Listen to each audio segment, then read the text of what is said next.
Lakle Inspector Tayai Ahan mamaktada Diamond Radio Channel ge Inspector Tayai tabiri bisimbu James Saigujamna taram noksub gulona nei koknona kurumjani ngasi supudona laksari Inspector Tayai chamga gamar futara ma thuisuba tangka wari asi aseng thokkiba thodokdagi sagachabani afaba sing loksindi fataba sing nakanda thambi fataba sing ma tau tamge haiduna khandigan awaba soidina tagani yumthak aduda thoithoi leringeda yum adugi maningda sky blue litpa mi ma lei haribanina aikoi sky blue litpa mi adu khanano haibu khangnana hona batabani sir adudi krino hojikadi angang singna makoi sky blue do loina poradi sir sky blue ani ohom mari manga sori te koina kanani haina khangadorumne sir gamai furit sing adu forensic science igi marik chongbra haiduna yenghangadoriban kariguma laibak thibadagi e marik chonglumnabadi e adugi DNA aduga romila gi DNA ani edu cross matching kariguma sanara mataragadi furit aduda e makum baklabadi soidana maki furit adugi mapuna mi hat pasi oigadoriban sir adudi sir matau kramna sir furit sing aduda e makupti kramna chongungani sir gamai sek ama pairaga mi gi mamai da mi makokta surabadi furit adugi jagada sauna natrabasu kupna oirabasu igi marik kharadi soidana chongombe masina tana khoi gi clue amata lethi aduga marak asida furit sky blue lei haina deliver boy sing asina piki bagi khudam sangdam leram aduga masana furit leiti hara putarabadi case aduda miyo adu kana oiga doribana maduna cases ki mi hat pa soidana oiga doribana sir karigumba angang sing adugi makoi gi furit igi traces leram drabadi sir kram dawgani adu warigana gamai laikai asi akoibada kana furit higok lili numit adu kai do bulami aduga romilaga kari mari lene hebadu amuk tigat batabani as yamna logo dori do ko sir hada ki cases di lobo sing yamanung na khai ki lobo hebadu oiga dori ne sir skri hai gadam no khang ne sir gamai thi batabani pangdri pa paw mi hat pa du kana no hain hektama pangtok to tok sambe yabnati chatos khara thuro deliver boy sing da athuba matam de salaga mapam asida leiba kana da furit higok piki natragana Roshan Dasan Kishan awangamba adiga toy amadi bablu makoi gi phone number sing adu deliver boy sing adu da loina piko phone number da soidana maki call toroga furit piki bagi makoi dre call lerong khara mateng pangpi hayo makoi na mateng pangbi raklabadi mi hat pa putok padi yamna lagani marak asida makoi na furit purokpada furit adu dagi amuk su khanga doribani krino ne ngang sing de so furit loba chakraga makoi so songla laktreni sir furit leiba yawno ram de jala khangdeni mara leitaba mi oigani haibadu furit leiraga muk poroktana poroksunu gamai furit ahan badadi igi traces taroi yengba tare dana satos pau khrapiko information thado tonga ba deliver boy sing da pau phaunarga athuba matamda akoiba mafam area sida handa furit hi gok ma piki brabdi yor pagni sir yamong are yamong are yamong aiko gi yamong kari no ni masigi angang sina lakpasibu nongmata gyantana laktabsibu kari no khangdi nati kana kaidor game yamo aiko ne khanadro covid ki masing to hagalakani huji kari sara ma fajare buji sidagi dil ode thimorani semna sune chana kanglo loina mak SOP loi semani madagi di haurani do tawde adabani na mi gidi mi kanna honar ka dorimi madagi mathang to wa ko dis kanano aiko miyam aiko prajamiyam ne prajamiyam ne gyan tadar ju palite yamo kari ma to palite adubu kari to se arim no nangai khaktana gyan taraga di yagadab di leite nati prajamiyam ne gyan tadre ni nangai ne kaido dorim no as yamo hojine covid la chet ki damakta section bagi mathau tai hoji hida kap to miyo kya yauri masagi si tarani thogi maka angang sing vaccine kap triba covid ki pipu mangkal kun mar mor kari to ya bage masi yengre no siam na hakibo ai su tare ba yamo aduni hojik lari pibam sida misam sing ne tawgadabam de tawroi daba kaya ma khanghan bagi tangai fedab du lerim hojik school sing da pik pangang sing na vaccine kap to yauri bi sing si yenglaga school thong hanggadra hangloidra kari to ya ge du anobe sopi ma siamai mathau tarimne chief minister na haikibdu aikoi miyam ge awabi yenglaga manipur da hojik lari bi humanity based politics ki tangai fedab leiri aduga lenga ki sel leitrab sumiyam ge awaba koknana ba thabak ti soidan lokhatkani na haikrib leire chief minister ge haksel gi tengbang amasung PMJY gi kanaba miyam de yohonaba yamna kan honari aduga ꯂꯩꯉꯥꯛꯅ ꯇꯧꯕ ꯊꯕꯛꯇ ꯐꯠꯇꯕ ꯌꯥꯎꯔꯕꯗꯤ ꯐꯠꯇꯦ ꯍꯥꯏꯕ ꯇꯥꯏ ꯐꯔꯒꯅ ꯐꯩ ꯍꯥꯏꯕ ꯇꯥꯏ ꯑꯗꯨꯒ ꯂꯝꯗꯝ ꯑꯁꯤꯗ ꯂꯩꯔꯤꯕ ꯍꯣꯁꯄꯤꯇꯥꯜꯁꯤꯡ ꯑꯗꯨꯒ ꯑꯅꯥ ꯂꯥꯌꯦꯡꯁꯪꯗ ꯂꯥꯛꯄꯗ ꯑꯅꯥꯕ ꯐꯔꯒꯅꯤ ꯍꯥꯏꯕꯒꯤ ꯋꯥꯈꯜ ꯐꯥꯎꯍꯟꯕ ꯇꯥꯏ ꯀꯣꯚꯤꯗꯀꯤ ꯂꯥꯏꯆꯠ ꯃꯅꯨꯡꯗ ꯍꯦꯜꯊ ꯀꯦꯔꯤꯌꯔ ꯋꯥꯔꯀꯔꯁꯤꯡꯅ ꯂꯧꯔꯤꯕ ꯊꯧꯗꯥꯡ ꯑꯁꯤ ꯊꯥꯒꯠꯅꯤꯡꯉꯥꯏꯅꯦꯅ ꯁꯤꯑꯦꯝꯅ ꯍꯥꯏꯈꯤꯕ ꯃꯅꯨꯡꯗꯨꯗ ꯐꯖꯕ ꯋꯥꯐꯝ ꯈꯔꯗꯤ ꯌꯥꯎꯔꯤꯌꯦ ꯌꯥꯝꯃꯣ ꯅꯍꯥꯟꯋꯥꯏꯗꯤ ꯄ꯭ꯔꯥꯏꯃꯥꯔꯤ ꯍꯦꯜꯊ ꯁꯦꯟꯇꯔꯒꯤ ꯀꯥꯡꯂꯨꯞꯇ PHC ꯂꯝꯂꯥꯏ ꯃꯦꯀꯣꯂꯥ ꯁꯒꯥꯡ ꯊꯥꯡꯒ ꯄꯂꯦꯟ ꯃꯣꯔꯦ ꯆꯔꯥꯡꯄꯥꯠ ꯑꯗꯨꯒ ꯆꯤꯡꯉꯥꯏ ꯇꯗꯨꯕꯤ ꯁꯥꯏꯀꯨꯜ ꯇꯥꯃꯩ ꯈꯧꯄꯨꯝ ꯕꯣꯔꯣꯕꯦꯇ꯭ꯔꯥ ꯑꯃꯁꯨꯡ ꯁꯤꯕꯄꯨꯔꯤ ꯈꯂꯥ ꯑꯍꯥꯟꯕ ꯃꯅꯥ ꯂꯣꯏꯅ ꯐꯪꯈꯤꯗꯅ ꯌꯥꯝꯃꯣ ꯃꯗꯨꯁꯤꯡꯗꯨ ꯐꯪꯈꯤꯕꯁꯤꯡ ꯃꯅꯨꯡꯗꯨꯗ PHC ꯀꯣꯝꯂꯥ ꯊꯕꯤ ꯑꯃꯁꯨꯡ ꯄꯨꯡꯌꯥꯔꯅ ꯀꯃꯦꯟꯗꯦꯁꯟ ꯑꯦꯋꯥꯔꯗ ꯐꯪꯈ꯭ꯔꯤꯕꯅꯤ ꯍꯦꯜꯊ ꯑꯦꯟड ꯋꯦꯜꯅꯦꯁ ꯁꯦꯟꯇꯔꯒꯤ ꯀꯥꯡꯂꯨꯞꯇ HWC ꯁꯩꯖꯥꯡ ꯑꯋꯥꯡ ꯋꯥꯕꯒꯥꯏ ꯁꯨꯋꯥꯡꯗꯣ ꯐꯨꯕꯥꯂꯥ ꯑꯅꯣꯄꯥꯠ ꯂꯩꯃꯈꯣꯡ ꯑꯃꯁꯨꯡ ꯂꯥꯡꯉꯊꯦꯜꯅ ꯋꯤꯅꯔ ꯇꯥꯈ꯭ꯔꯤꯕꯅꯤꯅ ꯑꯁ ꯌꯥꯝꯃꯣ ꯑꯗꯨꯔꯒꯗꯤ ꯃꯇꯝ ꯑꯗꯨꯗ ꯂꯧꯈꯤꯕ ꯃꯥꯒꯤ ꯊꯧꯗꯥꯡꯁꯤꯡ ꯑꯗꯣ ꯍꯧꯖꯤꯛ ꯅꯧꯅ ꯑꯃꯨꯛ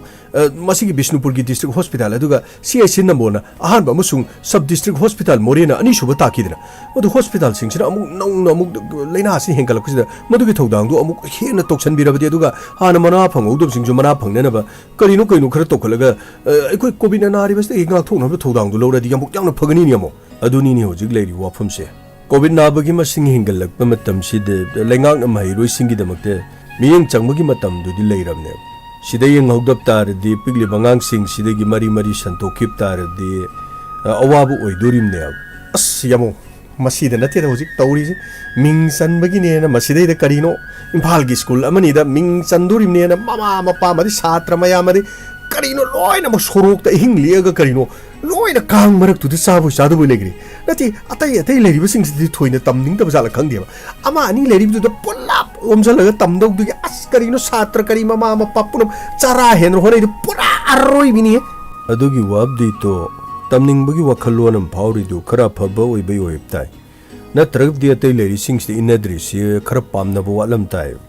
ꯑꯁ ꯌꯥꯝꯃꯣ ꯑꯩꯗꯤ ꯃꯗꯨꯒ ꯃꯥꯟꯁꯤꯜꯂꯛꯇꯦꯗ ꯀꯔꯤꯅꯣ ꯑꯩꯈꯣꯏꯁꯨ TGꯗ ꯇꯝꯃꯤ ꯑꯩꯈꯣꯏꯁꯨ CCꯗ ꯇꯝꯃꯤ ꯒꯥꯏꯗꯣ ꯍꯥꯏꯅꯤꯡꯕꯒꯤ ꯍꯦꯛꯇ ꯇꯝꯗ ꯌꯥꯗꯦꯅ ꯐꯥꯅꯝꯗꯕꯨ ꯀꯔꯤꯅꯣ ꯑꯁ ꯅꯨꯄꯤ ꯇꯔꯨꯛ ꯐꯝꯕꯒꯤ ꯅꯍꯥꯟꯋꯥꯏ ꯀꯔꯤꯅꯣ ꯄꯥꯎꯗ ꯀꯔꯤꯗ ꯌꯥꯝ ꯎꯈ꯭ꯔꯦꯗ ꯌꯥꯝ ꯐꯥꯅꯝꯗ ꯃꯤ 3 ꯐꯝꯃꯨ ꯀꯔꯤ ꯂꯥꯏꯔꯤꯛ ꯇꯝꯗꯣꯔꯤꯅꯣ ꯅꯠꯇꯦ ꯑꯩꯈꯣꯏ ꯏꯝꯐꯥꯜꯗ ꯇꯝꯃꯤ ꯅꯠꯇ꯭ꯔꯒ ꯑꯩꯈꯣই CCꯗ ꯇꯝꯃꯤ ꯑꯩꯈꯣꯏ ꯇꯝꯐꯥꯁꯅꯥꯗ ꯇꯝꯃꯤ ꯍꯥꯏꯕꯒꯤ ꯅꯠꯇꯦ ꯑꯗꯨꯃꯥꯏꯅ ꯁꯨꯝ ꯇꯧꯔꯒ ꯃꯃꯤꯡ ꯃꯁꯛ ꯃꯥꯜꯍꯟꯕꯒꯤ ꯌꯨꯅꯤꯐꯣꯔꯝ ꯁꯦꯠꯂ ꯁꯣꯔꯣꯛ ꯃꯇꯥꯏꯗ ꯁꯨꯝ ꯆꯠꯄꯒꯤ ꯃꯗꯨꯒꯨꯝꯕꯒꯤ ꯃꯑꯣꯡꯒꯁꯨ ꯈꯔ ꯌꯥꯎꯔꯤꯖꯥꯠꯂ ꯈꯪꯗꯦꯗ ꯌꯥꯝ ꯄꯨꯔꯥ ꯑꯔꯣꯏꯕꯤꯅꯤ ꯁꯩꯇ ꯑꯣꯏꯕ ꯌꯥꯔꯦ ꯃꯤꯅ ꯈꯜꯂꯤꯕ ꯃꯤꯅ ꯇꯧꯔꯤ ꯊꯕꯛꯇꯨꯗ ꯍꯦꯛꯇ ꯑꯩꯈꯣꯏꯅ ꯍꯥꯟꯅ ꯍꯦꯛꯇ ꯉꯥꯡꯒꯗꯕ ꯅꯠꯇꯦꯕ ꯑꯩꯈꯣꯏ ꯂꯝꯗꯝꯁꯤ ꯆꯠꯅꯕꯤ ꯑꯃ ꯂꯩ ꯅꯪ ꯃꯨꯟ ꯇꯥꯁꯜꯂꯨ ꯃꯤꯅ ꯇꯧꯔꯤ ꯊꯕꯛꯇꯨ ꯀꯩꯅꯣ ꯈꯪꯗꯅꯦꯕ ꯄꯉꯥꯡ ꯉꯥꯡꯕ ꯍꯦꯛꯇ ꯃꯣꯏ ꯇꯧꯀꯥꯟꯗꯗꯤ ꯍꯦꯛꯇ ꯌꯥꯗꯕ ꯅꯠꯇꯦ ꯕꯣꯟ ꯁꯥꯟꯅꯕꯗꯨꯒ ꯕꯣꯟ ꯌꯦꯡꯉꯤꯗꯨꯒ ꯁꯥꯟꯅꯔꯤꯗꯨꯒ ꯌꯦꯡꯉꯤꯗꯨꯒ ꯍꯩꯕꯗꯤ ꯌꯦꯡꯉꯤꯕꯗꯨꯅꯤ ꯍꯦꯜꯂ ꯍꯩꯔꯤꯕꯅꯤ ꯃꯥ ꯑꯝꯇꯪ ꯐꯤꯜꯗ ꯊꯣꯛꯂꯒ ꯀꯥꯎ ꯍꯥꯏꯔꯕꯗꯤ ꯃꯈꯣꯡ ꯈꯣꯡꯕꯤꯗꯨ ꯇꯦꯛꯇꯅ ꯕꯣꯟ ꯀꯥꯎ ꯌꯥꯔꯣꯏꯗꯣꯔꯤꯕꯅꯤ ꯍꯩꯗꯤ ꯍꯩꯇꯅ ꯁꯣꯝ ꯆꯪꯉꯨ ꯒꯥꯏꯅ ꯀꯣꯏꯂꯥꯎ ꯂꯥꯎꯗꯣꯔꯤꯕꯅꯤ ꯃꯤꯅ ꯇꯧ ꯊꯕꯛꯇꯨ ꯈ꯭ꯋꯥꯏ ꯄꯥꯟꯅꯕꯁꯦ ꯑꯩꯈꯣꯏ ꯂꯝꯗꯝꯁꯤꯡ ꯈꯔ ꯍꯦꯜꯂꯦ ꯅꯪꯁꯨ ꯄꯪꯍꯥꯏ ꯍꯥꯏꯔꯨꯅꯨ ꯃꯤꯅ ꯄꯥꯝꯖꯗꯅ ꯇꯧꯔꯤ ꯑꯣꯏꯅꯤ ꯑꯁ ꯌꯥꯝꯕꯣꯡ ꯑꯗꯨꯏ ꯋꯥ ꯅꯠꯇꯦ ꯁꯩ ꯇꯧꯏꯕ ꯆꯥꯅꯤꯡꯃꯟꯕꯗꯒꯤ ꯍꯥꯎꯃꯟꯗꯨꯅ ꯁꯤꯌꯦꯗꯨꯅꯤ ꯇꯧꯔꯤꯁꯤ ꯄꯨꯔꯥ ꯑꯔꯣꯏꯕꯤꯅꯤꯗ ꯌꯥꯝꯕꯣꯡ ꯑꯗꯨꯒꯤ ꯋꯥꯕꯨꯗꯤ ꯍꯟꯗꯛꯀꯤ ꯍꯥꯏꯗꯣꯔꯛꯄ ꯑꯦꯛꯖꯥꯝꯗ ꯄꯨꯝꯅꯃꯛ ꯂꯣꯏ ꯈꯪꯉꯝ ꯅꯠꯇ꯭ꯔꯣ ꯂꯩꯉꯥꯛꯀꯤ ꯁ꯭ꯀꯨꯜꯅ ꯑꯃꯠꯇ ꯅꯤꯡꯊꯤ ꯅꯨꯡꯉꯥꯏꯅ ꯌꯥꯎꯔꯛꯇꯕ ꯃꯁꯤꯒꯤ ꯃꯅꯨꯡꯗ ꯁꯔꯀꯥꯔꯒꯤ ꯁ꯭ꯀꯨꯜ 18ꯇꯤ ꯁꯥꯇ꯭ꯔ ꯑꯃꯠꯇ ꯄꯥꯁ ꯇꯧꯗꯦ ꯍꯥꯏꯔꯤꯕꯅꯤ ꯃꯁꯤꯒꯤ ꯈꯜꯂꯨꯔꯕꯗꯤ ꯁ꯭ꯀꯨꯜ 18ꯇꯨ ꯄꯨꯂꯞ ꯀꯣꯁ ꯇꯧꯁꯤꯜꯂꯒ ꯑꯣꯖꯥꯁꯤꯡ ꯀꯔꯤꯁꯤꯡꯗꯣ ꯑꯋꯥꯠ ꯑꯄꯥꯗ ꯁꯤꯖꯤꯟꯅꯔꯀꯥꯟꯗ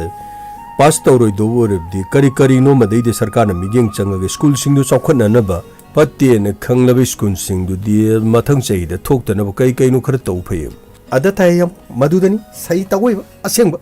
ꯏꯀꯥꯏꯖꯈ꯭ꯔꯕ ꯋꯥꯅꯦꯃꯤ ꯂꯩꯉꯥꯛꯀꯤ ꯁ꯭ꯀꯨꯜꯅꯕꯨ ꯀꯔꯤꯅꯣ ꯁ꯭ꯀꯨꯜ 18ꯅꯕꯨ ꯀꯔꯤꯅꯣ ꯑꯁ ꯑꯃꯠꯇꯁꯨ ꯄꯥꯁ ꯇꯧꯕ ꯌꯥꯎꯗꯅ ꯄꯥꯁ ꯁꯨꯡꯇꯧ ꯇꯧꯗꯕ ꯁ꯭ꯀꯨꯜ 18 ꯌꯥꯎꯏ ꯑꯁꯤꯕꯨ ꯑꯁ ꯃꯗꯨꯒꯤ ꯃꯃꯥ ꯃꯄꯥꯁꯤꯡꯗꯨꯅ ꯁꯩꯇ ꯑꯣꯏꯕ ꯃꯣꯏꯅꯒ ꯍꯔꯥꯎꯔꯝꯒꯗꯧꯁꯤ ꯁꯩꯇ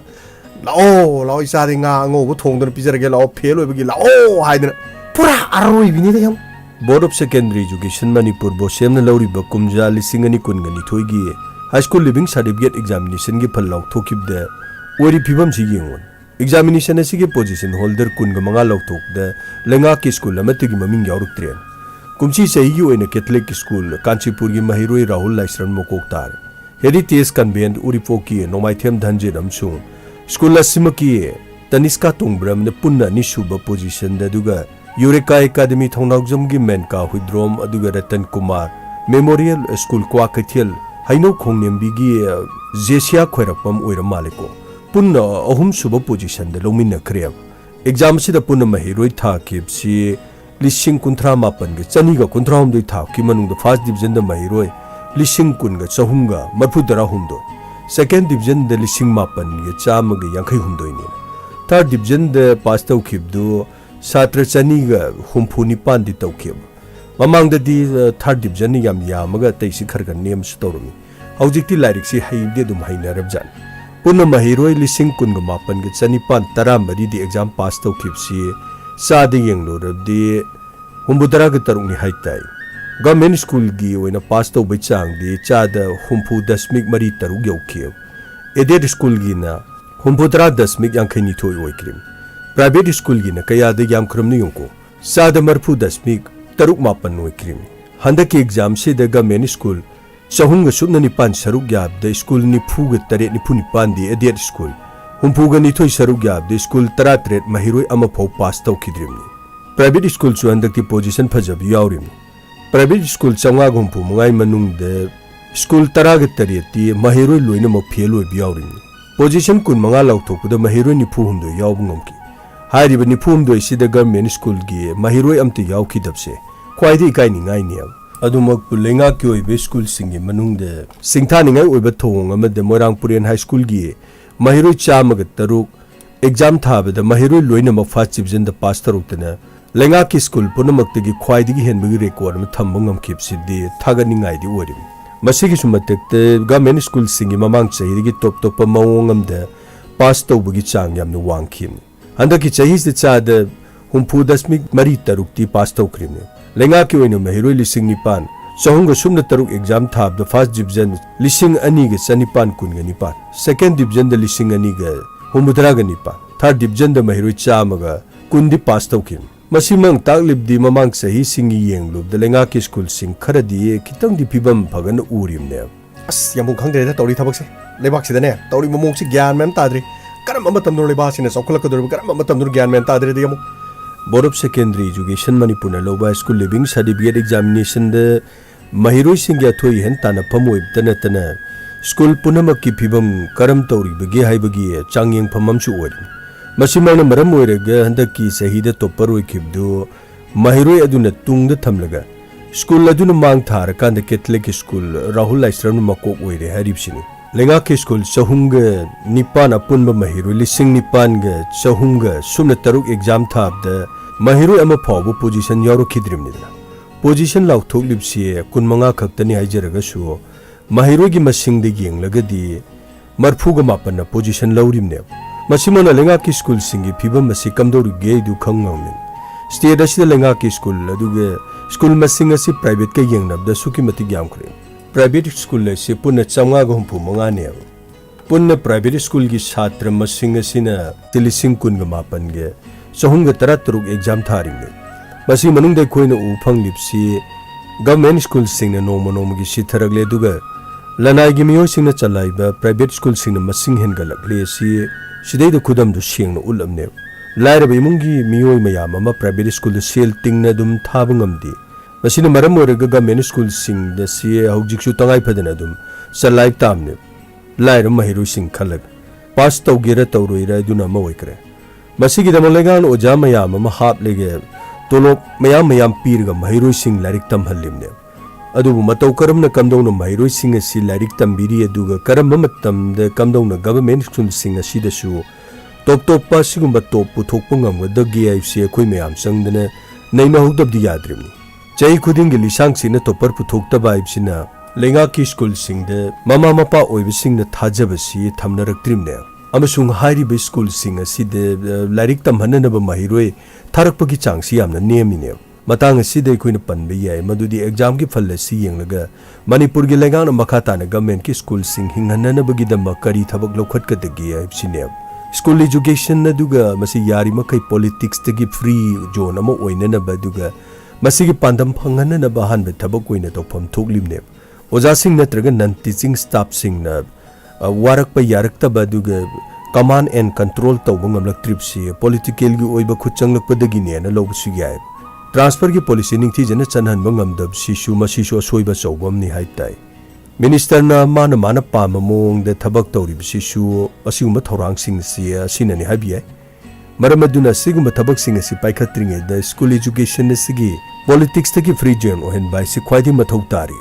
aske ada chungra wa hum no yamu asai ta oi yamu sai ta pra aroi bini sai ta yamu bol lep ke lep ho yamu adetai bod ai du di punsi gi lep loida asoi ba mayam de khoi chumthok mina nabi wani sidi nok na bai wa sunati nati khana nei na hudrab de kaidorumni sumpu tho oi do bo oiragana paisa mang namni school sing si loin tok thuoga private to loin to roi duna loin sinam gi patro as pura aroi bini sai ta oi yamu atatai aina ai si taning dap sanu loin khang ni mayam panam ai ngang sing si taning amoi dori na kong i ta mi su yam yorom dori aseng bai di lamdam stu khwai sawbani aseng sing ji khang dra di karam kan no khoni chawkhat turi ju mina karino thale bak to loin kana de loi khre ai koina sidai de lambi upun prong prong hobo kharage mai khara lakte ising khara phangde har khara phangde nati karino bai khoin taw duri sibo karam matam chawkhat turi no mi gi kok pharakada ba gyan lakada ba loksing lakada ba iduna school lai duna khwai hanna de education na si khwai maru orim yeng manipur de education ne chi pura fail orim lengak ta hujik lai su lari haibdi khut tek puda moi ahum mari to oramni lari haita itam le sum samai sum taw lai rab de kamdo dorim noim nati lari hairu bai kai kan dorigi lari hai haib sing du su karino phaja phajana mayu mawang sare nupi masak phajabam lo rim phal laikrani madagi di phaglang wana khajalaga beware of dogs torga lekai do wangang nab dab duro lati aduraiba bureaucrat officer oirim ne torji phajab gari tong garo lekai kong nab dab durab nati mayam changna daba ma mathante khanba duga paisa pai da pairaga Guwahati da Delhi da plate lera leib durab iram dam chawkha chiai tar de khar ka thok nap tamni ai dang nungai gen khan tarab de ai sumana masing tha dab yai keno as phajai yamu pura roi bini madui mathang de hel ai se darkar lemni ising maising chana thangna bai jo mathang mathang la ka dorim ne madudi gi mai ising nu se da de gi lambi tho puna maksing asine hari mayam si yaudra di kaino tabung niyob ni hingdori sigo nati nong sa dong na mukho ising thakra tha hum tumin layo du yaroi hangoi gumbo erab de tha taruk leinung de leiraga tha taruk chinjak sa yaba as phajaya sai ta oi bi yabu as awoi mi sai ta pura roi bi yabu sir kadore gamai sir karino hoju pabu da ngang sing dom thalak thri sir mukho sing du loina lo thon laikrab jala sir gamai loina lakani ngasi ayuk tadi soidana yor kanen khale aduga santosti sir karino magi amaga tinchene bi amaga khaidong na video adom tawdun lei sir karino phol tai ga tadi ga yam thawuni sir yare magi so magi phol du putoroksan aduga mafam asida ngang sing na mokhoina porop puri du yeng bata ngasi di punamak loina khangat sir karino angang sing na mokhoi pulab lakre sir koksalo punamak koksalo nga sala kro na khoi karino akoi pochai du loina yawra bro krai purit karino sar mokhoi ji yom da loina pure ne sir sir aigi si thamjar ma ge sir si ne ti yom ga pujare sir sirang di jikti thinga banin sirang di phangdre sir si ne ti yom ga yare karino sirang ge du ge da ge haidra si yare du bo kadai nang gi di kadai aigi di sir si da le sir ai jo si ne yom pujare sir khabar si ne ti yom ga yare nang gidi ko sinang naming ibra sir ai gi sida nappa ga lejarum ni sir ai gi dum ona gi ni ko sir ona ram dara mok sir krino ne no khoi se bo frit ki matang si amna harau bu ma le da se kri su khan lo no se kri da sa nang gi di kadai sir ai frit tu leite na ina dum haija gi bdun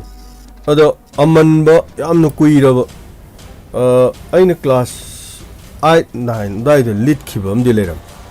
yomaga pujaran yarga di si chatna ba yadorogana sine to season na birosa poroktra di nungai ro edu de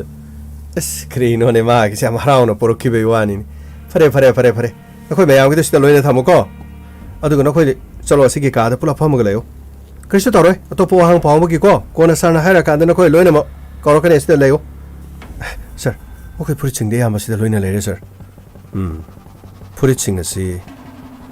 forensic team da tharga purichida blood kit traces labor leitabra haibadun sir adu di krino forensic ta muthara di krino khoi sta di matik cha da bani namu mapalam da muthara ni adigi di madu lakpa ngaira ni krino sir adu di yamno koi roidro sir gamai koi rabasu thaba taban madu natra di koi upai kari mata leiti maraga sida santosh na karigum khara puthok ngam laba aduga aina mongon da haikiba mafam asida tongan tongan ba company singi makhoigi home delivery aduga delivery boy sing adugi madugi report adu sir santosh na dingarang pau do loina founder ga sir ayam loina high kim ni sir pare yengasi as kaino akhoi jibu ka manung sida tori jibu nati purit poro no mu pore adi phone mu paisala thame ngarang su phone pini har pidre nati akhoi jibu case asida khoi mayam na loina akhoi no loina to bimong do tori jibu noi kari kari phauge ba as khangde de tori gyanam ta de kada de gi medam boy khoi no kamai hatun koi larik tam birib dubu nati rosan akhoi no ngasi phau de medam rom la de khoi no kari kari khan gi blegi ne as nangai ga khan ba khan da ba du wana ti police ki investigation akhoi na du yelu ya roi mi kada de no khoi no mo du to wai to as matam yo mangi do komai tom no khang ni akhoi di nu pi koi job jana te phorok yam tai da si gyan men ta purit poro mo hai purit pora di case to mo yaw ro hai ai di purit to hani leitam ni na class side to lilam ba purit aman mu yo mo pu lai ni du ga kari no moina phone ga to bu yeng ni hai du bu nati awang ba kamai to dino ba kai do ro ge bablo nang na mu tanja si da mu karai di noi yeng ge yeng chno ai khoi case si da kari mari li na ki nati ai di yaw di nang yaw ru bro nati madam ka nang ka mu ko no unaru bra ba as katai di noi ai di hairakti akhoi di hairakti thoi thoi dena ayam ko wi atai atai mu khoi di ko wi akhoi di yam thoina ko rokti na hai di nati nong phadu ko ra su sing thangjala mo gumba adi di nang ga igena hak thangjala bai wani sa dana thak dun le di yobu na tin ro ko di gyam ren ta di sir krino gari ma lai ni sir kana wa bi jano sir I am to sangjar ke sir krino kri ma tang no angang seng sida thamba sige ma khoi ge mari mata sing yaw bro nati sa krino na mai na mi ka to loi na kop sale krino bora so so bo pori dino krino sir ai home delivery company ki sasabne ai ngarang report ki matung ina aina khangjaba khara haije ge dina lakyo som da lakyo sir gi manak ta som da sang si lakyo kadom da lakyo som da lakyo sida le khoi sir le ke dore ga mai sir krino mo khoi gi po chai thin bane sir moi company gi pot home delivery ta udo deliver boy ni sir changcham biro sir ai shai this lip sir aduga sir aina handaki tha sida aina piki ba prit masu singi akoi sir santosh haiber keno sir ngarang call tor ko ni sir madu chome engon da dum haibi yare ma hojik somda thabang yam kan tor haro ate te kar ma phom da chalaga sky blue gi prit masu nangna deliver tawkhiba le redi sir sky blue si ama khakte ai deliver tawi aduga black blue da su ama tawi sir atopa machu de ama tawi duga sky blue si madi ama khakta ni sir tawsi aduga sir magi number do sida le sir ai masi khoi company de ai pujara bani aduga ai gi report ama su pochai si deliver tor matung da ai namu masi puna ma khoi company de mu thagale sir adu de gi ai na report si paijar khoni sir kada sir sida le sir okay adu di am no tangai phadrabadi inaw dom mating longzaro khata hauji di inaw dom sapi ber thank you sir ai pot mathang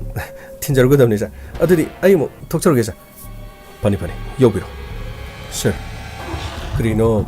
hauji ge mana piram baduna sir case ge mayon chumba yarabra sir gamai angang sing adu gi marak tagi side iriba maming se masi pusalo lokap sel manung da dum pusalo atai dod muthamal aduga mahana pusalo sir krino sir mabu mani mahaki number ne koksalo ai manung da leram ki pani sir aduga mana poro purito suporo pani sir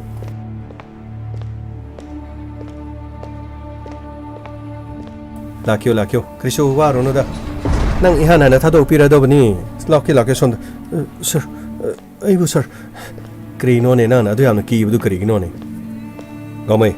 sir mage purito piro aduga pamal phagni sir nang sida phamoko nang sida nungai na phamgyo sir ga nang ga wari masa khra sanagni ko mamang da su wari sanabu du di ki gino krino gamai sir santosh tu koro mage do makata na thiro no hayo aduga mapam se song hayo phagni sir si nana poro purito ni ko Mane sir. Aina puro puro itu ni sir. Nangi puri sidi kadai di lor. Sir. Sigi puri sidi aina lipat ni sir. Sir, Santos lakre sir. Yare. Santos. Sir. Nangi ngarang Skype gitu. Sir. Madugiri report le sir. Yare. Kisan. ꯑꯩꯈꯣꯏꯅ ꯅꯍꯥꯟꯗꯒꯤ ꯎꯔꯨ ꯂꯩꯗꯅ ꯊꯤꯔꯤꯕꯁꯤꯗꯤ ꯅꯪ ꯑꯣꯏꯔꯝ ꯀꯔꯤꯅꯣ sir ꯑꯩꯕꯨ ꯅꯪ ꯀꯔꯤ ꯈꯜꯂꯤ ꯅꯪꯒꯤ ꯐꯨꯔꯤꯠ ꯑꯍꯟꯕ ꯑꯃ ꯁ꯭ꯀꯥꯏ ꯕ꯭ꯂꯨ ꯃꯆꯨ ꯑꯃ ꯂꯩ ꯅꯪꯅ ꯁꯤꯗ ꯄꯨꯔꯛꯏꯕ ꯐꯨꯔꯤꯠꯁꯤꯗꯤ ꯁꯤꯗꯤ ꯑꯍꯟꯕ ꯅꯠꯇꯦ ꯑꯃꯟꯕ ꯀꯅꯥꯗꯩ ꯂꯧꯔꯛꯏꯅꯣ ꯅꯆꯤꯟ ꯅꯅꯥꯎ ꯑꯇꯩꯗꯒꯤ ꯑꯗꯨꯒ ꯅꯈꯨꯔꯥ ꯅꯇꯣꯟꯗꯒꯤ ꯃꯔꯨꯞ ꯃꯄꯥꯡꯗꯤ ꯀꯅꯥꯗꯩ ꯂꯧꯔꯒꯦ ꯁꯔ ꯁꯤꯅꯤ ꯁꯔ ꯑꯩꯅ ꯂꯤꯠꯆꯕꯅꯤ ꯁꯔ ꯁꯤ ꯑꯗꯨꯒ ꯅꯨꯃꯤꯠ ꯑꯗꯨꯗ ꯅꯪꯅ ꯐꯨꯔꯤꯠ ꯍꯤꯒꯣꯛ ꯃꯆꯨ ꯂꯤꯠꯂꯒ ꯂꯥꯛꯏ नत्रा सर ट्यूशन ददी लेलग लाक्ति सर नचन थिगनो सर असेंबदि सर सिगे फुरिसि ममांगदुदा लेन हाबनि अतै मरु मपांगसिने सर नुमितुदा फुरे दिंको लेलग लाई हाय तारगदि सर लोइनि याजगे सर होइनि नंगि नमानबसिंगदि नुमित अदुदा नंग फुरे अरांग मम लिलि हायदना हाय अदुगा नंगि नमिंगदा सिदैदा नंगना ऑनलाइन दगी फुरे अमक्का ए Blue machu. Si nangi number na tro 4692. Nangonda deliver to sidi. Adugi furit sky blue do nang na porok tabi maram sa kagino. Furit to karay thami. Hayo. Furit to kaday da losil laga thami. Nang na furit to mapam sa porok tabi maram karigino. Sir, ay furit losan diya sir. Sida poro isin sir. Ay lana lobi gino sir. Ay lana lobo na tine. Nangi sida da furit higok machu manangonda deliver tawi haydana. Deliver boy duna nangi number piramaga ai khoi the witness later basi phawda nati nangi purit ahan madu kari tawrage ba karai da lotion ge kadai da thamge kari tawrage nang na seng musing du sasar haiba kari kai ge sir kadai sir skype to sir si ma ki si number sini sir sidi ni mana message tar message nang na khoi gi madam romila da Skype sizenarga haibadi online message nang thai nang WhatsApp thade aduga chumnagi message tasu nang na thade nakhoi ani na chatting toriba nakhoi ni wari sanari se kari maram nang na nakhoi gi ojaga mari leinabra natraga nakhoi ani gi aron ba affairs ma natraga nang na kihan khangan ba nang ya ning ba pa ma phongdok padagi nang gi oja dani yadabadagi nang na khudong chaba lorga yum aduda mi amata leitringai gi tanjada sangsilaga maning maya da lotunu lerga nang na thabo asi sathakiba sir asing mari sir ai adu ma karimata ai gi ozada ai na du ma karimata khanba leit nachendo thignu ne nangi number phangaba aduga nangi da makto online gi sir machin thibo oi da nanga mahiroi ama oirga na shama pu takpi tambiri go dada hai achegu de hai Asa da hayo ne kriso kana ro ne no panang mo na nagi krino me am wa halaga hala asim dayo acha nung hagira hairo no ye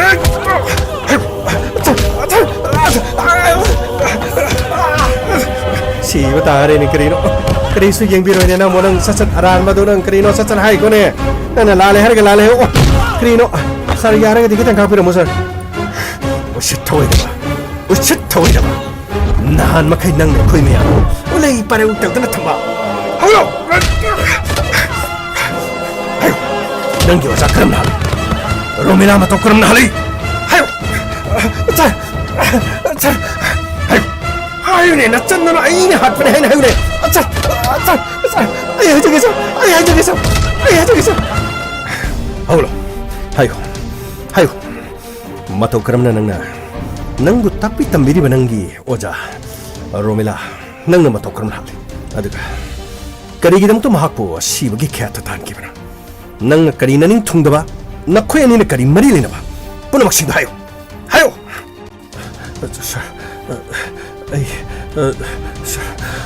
ai khoi madam romila ai ga skype ta message ai ga thane kari Skype ta message thare mani sir asing mani hajari bo phom se sir no musa ima kanano ima madam aini karigino madam khangbirido haima karigino nang sida sida lepa ka lerami sibu kaigino ai baru me asida madam ai thaba masum charubani ada madam kari kari thabak leige aduga kari kari mateng tawjaramugena ai hangena changakani madam irujabra kainoma tawbududa ai madam loi bangai bani ada sum aishu nati nang ngai so sida changaga asai da phamaga lebi aina sida baru me asida sida iruja leraga nang sida yam nang lep leram sibu madam ai kuina ngai jaramani adaida loi dawba kayam wa lijano na ai si kauraga hangsirana ai haipet changjarapani madam kisan nangi mongse ai yam hainade nawadi ngang daba aduga tumin leragane thoi thoi sungai akhoi lekai sida leragane mawa ngang thi aduga ainaga pakhon khara haiba manane yaningum yaningdagum mamingai de ina sanbirini phom bilap kai de in tawbiriba adugane pakhon hairubde khoi mana ya de adu tawi tawde gan ai tangai phadana na khoi de khara khara sum aigi satrani aina haibade yani haibagi aidina khoi de tawgi wan aduga na khoina achan mirai naiba natraga makhoi sing asi nupa na hanga tani aiga loina da naine hengo aide aduguma natiko nang ningo da lana logun madam na habi du kari wafam ai adugumba karimta khanba leijade madam sum madam na tay thaba ingkhangi khoi satra sing ayamba sum haidena adeida ai sum madam gi kari achinba aduga kari aina tawba yaba leibiza no haidena sum ai hangam siran ai phat changjarak panida sorry madam ai matung di sumaina tawjar adudi madam kari aina tawba yaba yare hojikti karimta leiti nakoina khara lamdo su kitang tami dena ko aduna aina khara nakpa sida leiba angang sing dena dachan hoi rosan hoi thoi hoi moi khara hena ina sum tawbani da yare adu nang thengani chalone ko aisu thaba ma sakadabani madam tabak tu ai mafam do thinjaramura yarani ai adum chasegi aigi su gari macha lei aduga aina khudong chadaba gari yadra kanda aduradi phaba chalo larikla supadana ne leyo koi chatana ne akoi class 12 karabani adu tawrabani na adu tawgan chalo larik paraga ne thawai yaungna mi oidaba yadaban hauji ki matamda lari haitraba kok yauroi doriba larik ningthijan hairaba kok yauga doriba afaba mi mo oige haiba matamda education haiba se khwai digi maroiban education yaudana ne pak yar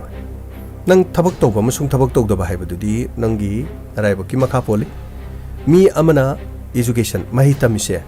masi thabak tawna ba khaknati punchida aina thanga doriba khongthang sing ase education gi mangana season raga ai matau karamna mirak tin gadagi ai matau karamna samaj asida loiriba miyam punamasi loina gadagi aigi thaudang karino aigi responsibilities karino aigi imung manung da isai su ima ikura iton sagai na tai marup mapa punamak sing ase kok amana season raga doba kok haibe se khoi gi brain di hapchalingai adum phun banai daba phengla ga thauba thangum season raga larik tamlaga nahi tamliba nokhoi yamna nahi tansiladi phengla ga thogolapugum body loksing se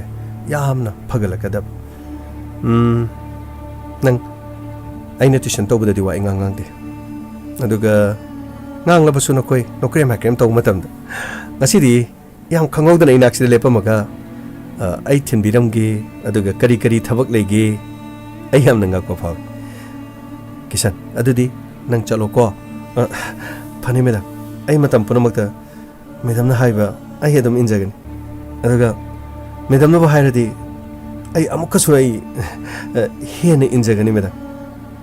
chalo yare ko thienge chalo hoi madam adudi ai amu pani madam ai chalo ki asi yang si khang udana manasi da lep lera misibu ai pido krai sakre ma kaino madam sorry ai kaino mtanga haiba kauri nati kisan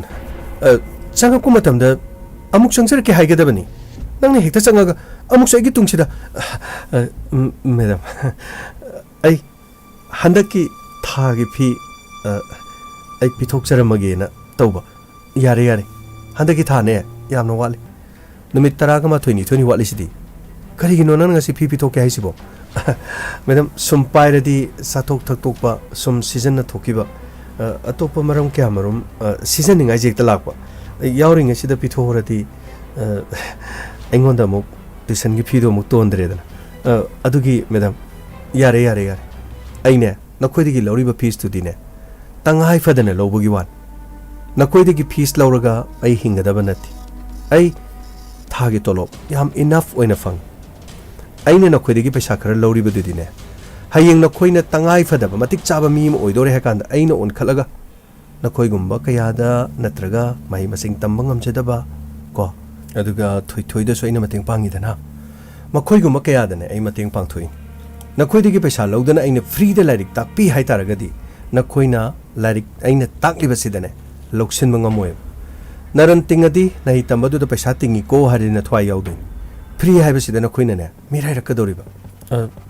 ꯍꯣꯏ madam ꯌꯥꯔꯦ ꯌꯥꯔꯦ ꯆꯠꯂꯣ ꯆꯠꯂꯣ ꯍꯟꯗꯛꯃꯨꯛꯇꯤꯅꯦ ꯊꯣꯡꯖꯤꯟꯁꯤꯗ ꯂꯦꯞꯄ ꯌꯥꯗ꯭ꯔꯦꯀꯣ ꯆꯠꯂꯣ ꯆꯠꯂꯣ ꯆꯠꯂꯣ ꯑꯩ ꯁꯤꯗ ꯂꯦꯞꯄ ꯌꯦꯡꯉꯒꯦ ꯆꯠꯂꯣ ꯄꯩꯁꯥꯗꯣ ꯌꯥꯝꯅ ꯋꯥꯠꯂꯤꯀꯣ ꯃꯇꯝ ꯌꯥꯝꯅ ꯋꯥꯠꯂꯤ ꯆꯠꯂꯣ ꯆꯠꯂꯣ ꯆꯨꯝꯅ ꯆꯠꯂꯨꯀꯣ ꯐꯅꯤ ꯃꯦꯗꯥꯝ ꯑꯩ ꯆꯠꯆꯔꯨꯈꯤꯒꯦ ꯀꯔꯤꯅꯣꯅꯦ ꯃꯁꯤ ꯑꯉꯥꯡꯁꯤꯕꯨ ꯑꯃꯨꯛꯇꯗ ꯅꯠꯇꯅ ꯑꯅꯤꯔꯛ ꯑꯩꯕꯨ ꯁ꯭ꯋꯥꯏ ꯁ꯭ꯋꯥꯏ ꯂꯥꯎꯋꯦ ꯍꯦꯛ ꯈꯪꯍꯜꯂꯤꯗ ꯑꯩꯅ ꯑꯩꯈꯣꯏꯒꯤ ꯃꯦꯗꯥꯝꯒꯤ ꯃꯅꯥꯛꯇ ꯆꯪꯕꯁꯦ ꯃꯦꯗꯥꯝꯅ ꯈꯪꯕꯁꯤꯕꯨ ꯀꯔꯤꯒꯤꯅꯣ ꯑꯩꯅ ꯏꯆꯝ ꯆꯝꯅ ꯃꯦꯗꯥꯝꯕꯨ ꯅꯨꯡꯁꯤꯖꯕ ꯃꯦꯗꯥꯝꯅꯗꯤ ꯈꯪꯕꯤꯗꯕ ꯂꯩꯔꯤꯕ ꯁꯥꯇ꯭ꯔ ꯃꯌꯥꯝꯁꯤꯗꯒꯤ ꯃꯍꯥꯛꯅ ꯄꯨꯝꯅꯃꯛ ꯂꯨꯅ ꯈꯟꯕ ꯑꯩꯕꯨꯅ ꯀꯔꯤꯒꯤ ꯂꯨꯅ ꯈꯟꯕꯤꯗ꯭ꯔꯤꯕ ꯃꯁꯤꯒꯤ ꯃꯔꯝꯗꯤ ꯑꯩꯉꯣꯟꯗ ꯃꯤꯅ ꯋꯥ ꯉꯥꯡꯅꯤꯡꯕ ꯑꯩꯉꯣꯟꯗ ꯃꯤꯅ ꯋꯥ ꯍꯥꯏꯅꯤꯡꯕꯒꯤ ꯑꯩꯒꯤ ꯄꯔꯁꯅꯦꯂꯤꯇꯤ ꯂꯩꯇꯕꯅ ꯑꯣꯏꯕ ꯇꯥꯔꯦ ꯆꯨꯝꯃꯤ ꯃꯁꯛ ꯃꯇꯧ ꯐꯖꯕ ꯀꯨꯆꯨ ꯀꯨꯃꯦꯟ ꯊꯣꯛꯄ ꯅꯣꯛꯄꯗ ꯈꯖꯥꯏꯗ ꯗꯤꯝꯄꯜ ꯑꯗꯨꯒ ꯃꯒꯨꯟ ꯂꯩꯕ ꯉꯥꯡꯊꯣꯛ ꯁꯛꯇꯣꯔꯛꯄꯗ ꯔꯥꯁꯤ ꯂꯩꯕ ꯍꯥꯏꯕꯗꯨꯗꯤ ꯑꯩꯗꯤ ꯑꯣꯏꯗ꯭ꯔꯦ ꯑꯗꯨꯕꯨ ꯑꯩꯁꯨ ꯊꯃꯣꯏꯗꯤ ꯄꯥꯜꯂꯤꯗ ꯑꯩꯒꯤ ꯑꯣꯏꯕ ꯐꯪꯗ꯭ꯔꯕꯁꯨ ꯑꯩꯅ ꯅꯨꯡꯁꯤꯖꯕꯗꯗꯤ ꯀꯔꯤꯁꯨ ꯀꯥꯏꯕ ꯂꯩꯇꯦ ꯐꯔꯦ ꯍꯣꯔꯦꯟꯗꯒꯤ ꯑꯃꯨꯛ ꯃꯦꯁꯦꯖ ꯊꯥꯖꯟꯕ ꯇꯥꯔꯦ ꯑꯁꯨꯝꯅ ꯁꯥꯔ ꯑꯩ ꯃꯦꯗꯥꯝ ꯔꯣꯃꯤꯂꯥꯕꯨ ꯌꯥꯝꯅ ꯅꯨꯡꯁꯤꯖꯩ ꯁꯥꯔ ꯑꯗꯨꯕꯨ ꯁꯥꯔ ꯃꯍꯥꯛ ꯑꯆꯥꯟ ꯃꯤꯔꯥꯏ ꯌꯥꯝꯅ ꯅꯥꯏ ꯑꯌꯥꯝꯕꯅ ꯃꯥꯅ ꯊꯣꯏꯊꯣꯏꯕꯨ ꯌꯥꯝꯅ ꯂꯨꯅ ꯈꯜꯂꯤ ꯊꯣꯏꯊꯣꯏꯒꯤ ꯏꯃꯨꯡꯗꯤ ꯈꯖꯤꯛꯇꯪ ꯂꯩꯖꯗꯕ ꯈꯖꯤꯛꯇꯪ ꯅꯪꯕ ꯑꯗꯨꯒ ꯑꯩꯅꯁꯨ ꯊꯣꯏꯊꯣꯏꯒ ꯌꯥꯝꯅ ꯅꯛꯁꯤꯟꯅ ꯇꯤꯟꯅꯤ ꯊꯣꯏꯊꯣꯏꯅ ꯍꯦꯛ ꯑꯩꯉꯣꯟꯗ ꯋꯥꯔꯤ ꯁꯥꯔꯛꯄ ꯃꯇꯝꯗ ꯑꯩꯅ ꯌꯥꯝꯅ ꯆꯥꯛꯆꯕ ꯑꯩꯅ ꯌꯥꯝꯅ ꯉꯥꯎꯖꯕ ꯈꯔ ꯌꯥꯎꯏ ꯃꯗꯨꯗꯅꯤ ꯑꯩꯅ ꯍꯦꯟꯅ ꯑꯩꯅ ꯑꯩꯈꯣꯏꯒꯤ ꯃꯦꯗꯥꯝꯕꯨ ꯑꯩꯅ ꯍꯦꯟꯅ ꯄꯥꯝꯖꯔꯤꯕ ꯑꯁ ꯑꯗꯨꯒ ꯑꯗꯩ ꯀꯩꯅꯣꯅꯤ ꯀꯔꯤꯒꯨꯝꯕ ꯑꯩꯈꯣꯏꯒꯤ ꯃꯦꯗꯥꯝꯁꯤꯗꯤꯕ ꯑꯩꯈꯣꯏ ꯂꯦꯡꯒꯥꯒ ꯑꯣꯏꯔꯗꯤ ꯑꯩꯅ ꯑꯗꯨꯝ ꯀꯣꯏ ꯌꯥꯔꯗꯧꯅꯤꯗ ꯊꯣꯛ ꯂꯨꯅ ꯇꯧꯔꯖꯥꯅꯤꯗ ꯅꯨꯡꯁꯤꯈ꯭ꯔꯖꯥꯅꯤ ꯋꯥ ꯉꯥꯡꯉꯦ ꯃꯈꯨꯠꯇꯣ ꯑꯩꯒꯤ ꯂꯦꯡꯕꯥꯟꯁꯤꯗ ꯊꯥꯡꯀꯠꯂꯒ ꯑꯗꯒꯤꯗꯤ ꯆꯥꯛ ꯆꯥꯈ꯭ꯔꯣ ꯅꯪꯗꯤ ꯀꯥꯡꯁꯣꯏ ꯊꯣꯡꯕ ꯌꯥꯝ ꯍꯩ ꯀꯥꯡꯁꯣꯏꯗꯨ ꯐꯖꯅ ꯊꯣꯡꯉꯝꯃꯣ ꯑꯗꯨꯒ ꯌꯦꯟ ꯑꯇꯥꯎꯕ ꯈꯔ ꯂꯩꯔꯨꯔꯒꯦ ꯑꯁ ꯉꯟꯇꯥꯅꯅꯦ ꯁꯥꯔꯅ ꯑꯩꯈꯣꯏ ꯃꯦꯗꯥꯝꯅ ꯆꯠꯂꯒ ꯑꯩꯈꯣꯏ ꯑꯁꯤꯒꯤ ꯃꯆꯤꯟꯗ ꯐꯪꯕ ꯆꯤꯀꯟ ꯀꯩꯀꯩ ꯌꯣꯟꯕꯗꯣ ꯑꯗꯨ ꯂꯩꯔꯒ ꯄꯨꯔꯛꯑꯦ ꯑꯁ ꯑꯗꯒꯤꯗꯤ ꯑꯩꯁꯦ ꯆꯥꯛꯁꯦ ꯊꯨꯡꯖꯜꯂꯦꯕ ꯑꯗꯩꯗꯤ ꯆꯤꯀꯟꯗꯨꯅꯦ ꯀꯩꯅꯦ ꯍꯦꯛꯇ ꯆꯥꯃꯤꯟꯅꯖꯥꯅꯤꯗ ꯑꯗꯒꯤ ꯃꯥꯅ ꯈꯪꯗꯕ ꯈꯣꯠꯇꯕ ꯀꯔꯤ ꯀꯔꯤ ꯂꯩꯔꯁꯨ ꯍꯪꯕ ꯂꯥꯛꯎ ꯈꯣꯠꯂꯨ ꯑꯁ ꯍꯦꯛꯇ ꯍꯥꯏꯖꯥꯅꯤꯗ ꯌꯥꯝ ꯁꯦꯡꯅ ꯑꯩꯈꯣꯏꯒꯤ ꯃꯦꯗꯥꯝ ꯔꯣꯃꯤꯂꯥꯅ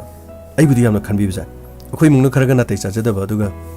ꯃꯥꯅꯒ ꯑꯩꯉꯣꯟꯗ ꯍꯥꯏꯔꯤꯅꯤ ꯀꯩꯅꯣ ꯅꯠꯇꯦ ꯀꯔꯤ ꯍꯥꯏꯅꯣꯕ ꯅꯠꯇꯦ ꯑꯩꯁꯨ ꯇꯥꯒꯦꯕ ꯏꯁ ꯀꯔꯤꯅꯣ ꯅꯪꯅ ꯌꯥꯝꯅ ꯏꯟꯇꯔꯦꯁ ꯂꯧꯁꯜꯂꯤꯁꯤꯕോ ꯑꯗꯨꯏ ꯋꯥ ꯅꯠꯇꯦ ꯍꯥꯏꯔꯣꯕ ꯍꯣꯏ ꯂꯥꯛꯑꯣ ꯑꯩ ꯋꯥꯍꯩꯒ ꯂꯥꯛꯑꯣ ꯊꯣꯏꯊꯣꯏ ꯁꯤ ꯂꯥꯛꯑꯣ ꯀꯔꯤꯒꯤꯅꯣꯕ ꯅꯪꯒꯤ ꯈꯣꯡꯒ꯭ꯔꯥꯎ ꯐꯨꯔꯤꯠꯀꯥꯁꯦ ꯍꯥꯞꯄꯦꯟ ꯑꯃ ꯁꯦꯠꯂꯒ ꯃꯆꯨ ꯑꯃꯗꯒꯤ ꯁꯨꯡꯍꯣꯡ ꯍꯣꯡꯗꯦ ꯀꯔꯤꯒꯤꯅꯣ ꯈꯔ ꯐꯤꯔꯣꯟꯗꯤ ꯅꯣꯡꯃ ꯅꯣꯡꯃꯒꯤ ꯁꯤꯟꯒꯗꯧꯅꯤ ꯑꯩꯈꯣꯏ ꯃꯤꯑꯣꯏꯕꯗꯒꯤ ꯊꯣꯛꯂꯛꯂꯤꯕ ꯍꯨꯃꯥꯡ ꯑꯗꯨꯒ ꯊꯕꯛ ꯁꯨꯕ ꯅꯣꯡꯃꯗ ꯌꯦꯡꯉꯨ ꯂꯣꯏꯅꯃꯛ ꯍꯨꯃꯥꯡꯁꯦ ꯐꯤꯁꯤꯅ ꯆꯨꯞꯁꯜꯂꯤꯅꯤ ꯐꯤꯁꯤನ ꯆꯨꯞꯁꯤꯟꯕ ꯍꯥꯏꯕꯁꯤ ꯑꯩꯈꯣꯏ ꯏꯁꯥꯗꯒꯤ ꯊꯣꯛꯂꯛꯄ ꯍꯨꯃꯥꯡꯗꯣ ꯐꯤꯗꯨꯅ ꯆꯨꯞꯁꯤꯜꯂꯒ ꯂꯩꯔꯅꯤ ꯅꯨꯡꯁꯥ ꯑꯃꯨꯛ ꯁꯥꯔꯅꯤ ꯑꯃꯨꯛ ꯏꯪꯉꯅꯤ ꯃꯗꯒꯤꯗꯤ ꯇꯣꯉꯥꯟꯕ ꯐꯪꯒꯁ ꯑꯃ ꯊꯣꯛꯀꯗꯣꯏꯅꯤ ꯐꯪꯒꯁꯇꯨꯅ ꯑꯩꯈꯣꯏꯒꯤ ꯁ꯭ꯀꯤꯟꯗ ꯇꯥꯈꯤꯕ ꯃꯇꯝꯗ ꯁ꯭ꯀꯤꯟꯒꯤ ꯗꯤꯖꯤꯁ ꯃꯌꯥꯝ ꯊꯣꯟꯕ ꯌꯥꯏ ꯑꯗꯨꯒ ꯍꯛꯆꯥꯡꯒꯤ ꯃꯐꯝꯁꯤꯡꯗ ꯇꯣꯉꯥꯟ ꯃꯐꯝꯗꯅꯦ ꯍꯥꯀꯠꯆꯕ ꯅꯠꯇ꯭ꯔꯒ ꯑꯐꯨꯔꯤ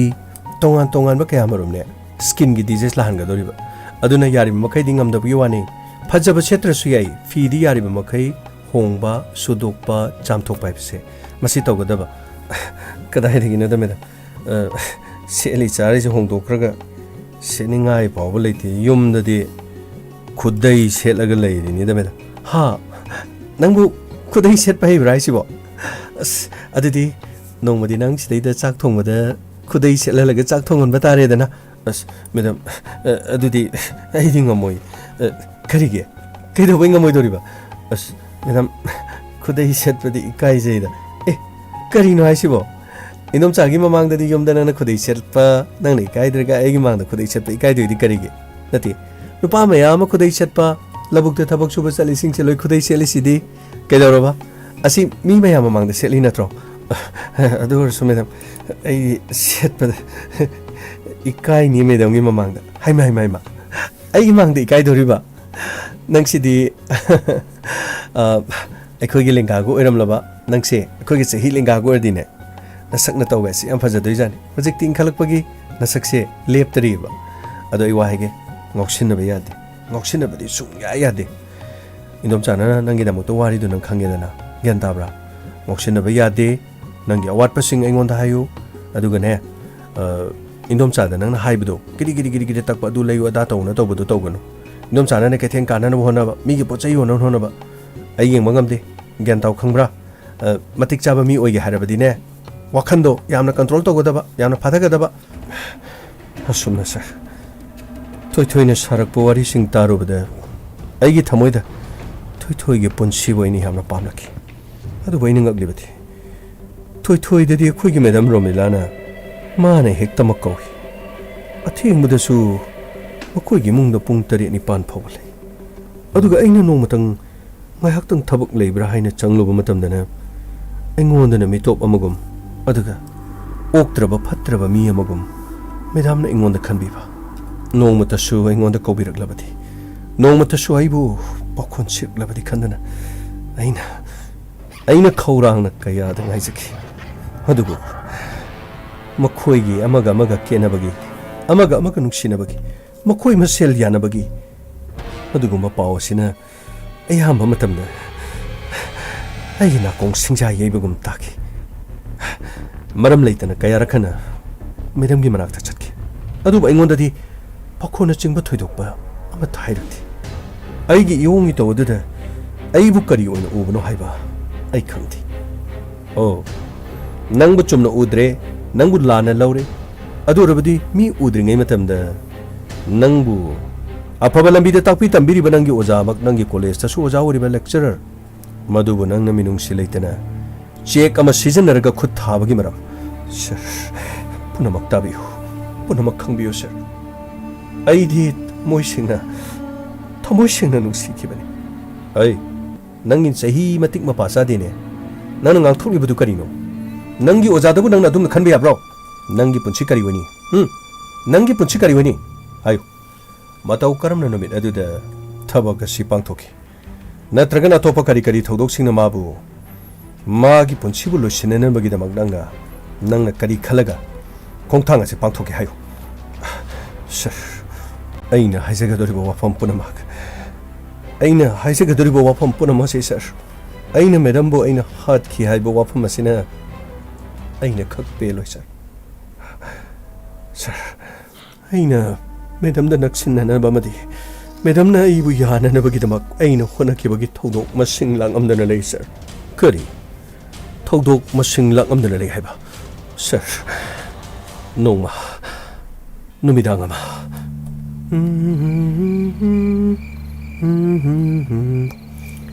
ꯍꯩꯃꯥ ꯑꯁ ꯁꯣꯅꯥꯂꯤ ꯍꯣꯏꯗꯒꯤ ꯉꯥ ꯊꯣꯡꯕꯅꯤꯅꯦ ꯁꯤꯗꯤ ꯋꯥꯎ ꯁꯔꯦꯡ ꯊꯣꯡꯕꯅꯤꯅꯦ ꯑꯣ ꯑꯩ ꯄꯤꯖꯅꯤꯡꯗꯅ ꯄꯨꯔꯛꯏꯅꯤꯅꯦ ꯊꯝꯃꯒꯦ ꯁꯤꯃ ꯑꯗꯨꯗꯤ ꯑꯩ ꯑꯗꯨꯗꯤ ꯏꯟꯁꯥꯡ ꯊꯣꯡꯗ ꯌꯥꯔꯦ ꯑꯗꯨꯒ ꯀꯔꯥꯏ ꯆꯠꯈ꯭ꯔꯦ ꯑꯣ ꯁꯤꯗ ꯂꯩꯔꯦ Umoroksiga hoijarsiga metlake khara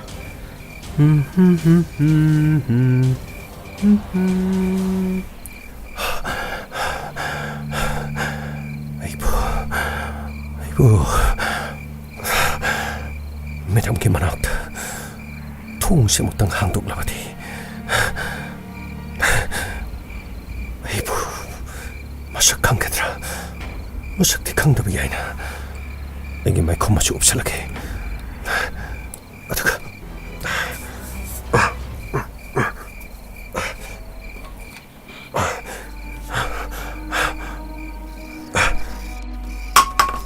hey kanano adu kanano karino asida chongchalaga lol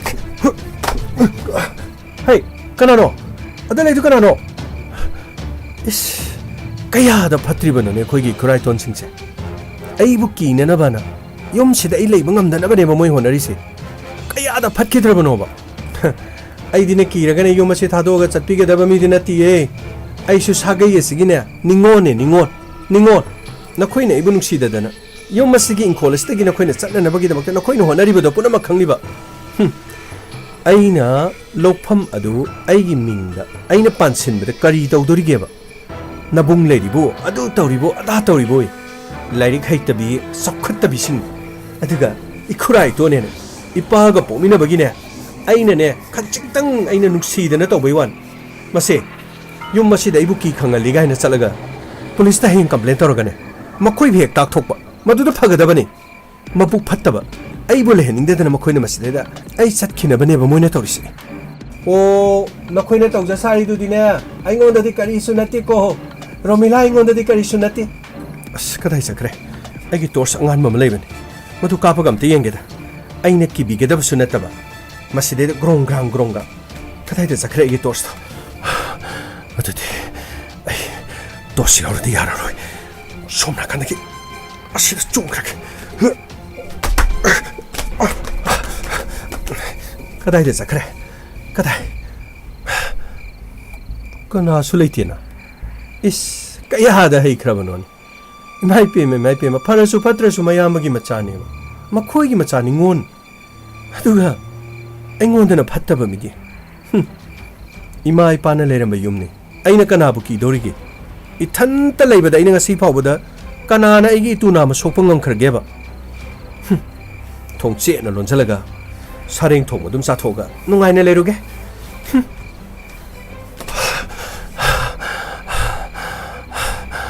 mana asomda mapanda leringeda manunglomda ai hana changhorga magi pamungi makara ilehorabade ai hana to changchangke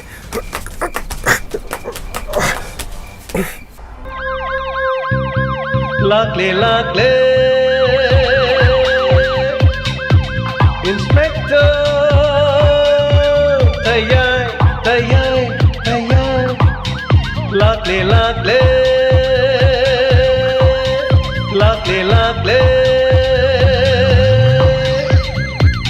Inspector Tayai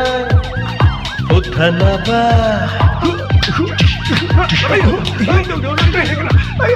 Kanbinaba. Thank you, sir. Welcome. Tagachari hanana ngasigi Inspector Tayai tabiri sing punuma.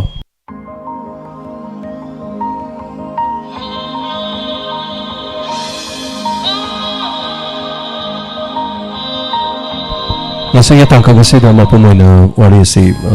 doinamak loishin mangamdaba tangkap ama hajabatare. So hayeng di soidana warisi loirani. Yama karatam sangba warisigi hajabatare do matau karamna kanana no haibadu madi meyamna khangbire aduga karigi halino aduga matau karamna halino haibagi wafam du khotang ngare aita. Thank you so much anana thagachari punama ngasigi tangkap asida yaubiri sing aduga marakta ngarang amadi nahan mayamgi comment paaba fangjadaba ngasidi comment khara muk paabagi tanja amadi se mani kodol tamjabagi tanja su logjagi so hanana thagachari ngasigi maseng yamlaba mioi mi lising aniga chanipan khre hena live te lebiba hanana thagachari punama pui kai khumnajari aduga Oja Romilagi ngasigi tangkak 591 suba tangkak sigidama. So comment mayam na pibirak pa sing kara pajagi kudol tamjagi mayam na pibirak pa sing ngasigi tangkak si tabirakanda kari tamoida kari fawi bagi mayam na pibirak liba sing ahan bagi pathok sige.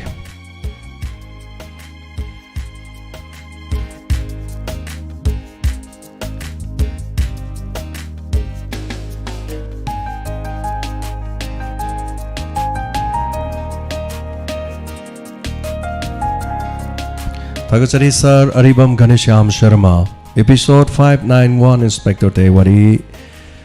Yambong amadi ito fazana nai kre na tapire yes Yambong amadi ito gi case to dum yamna maru iba point ngakani haitare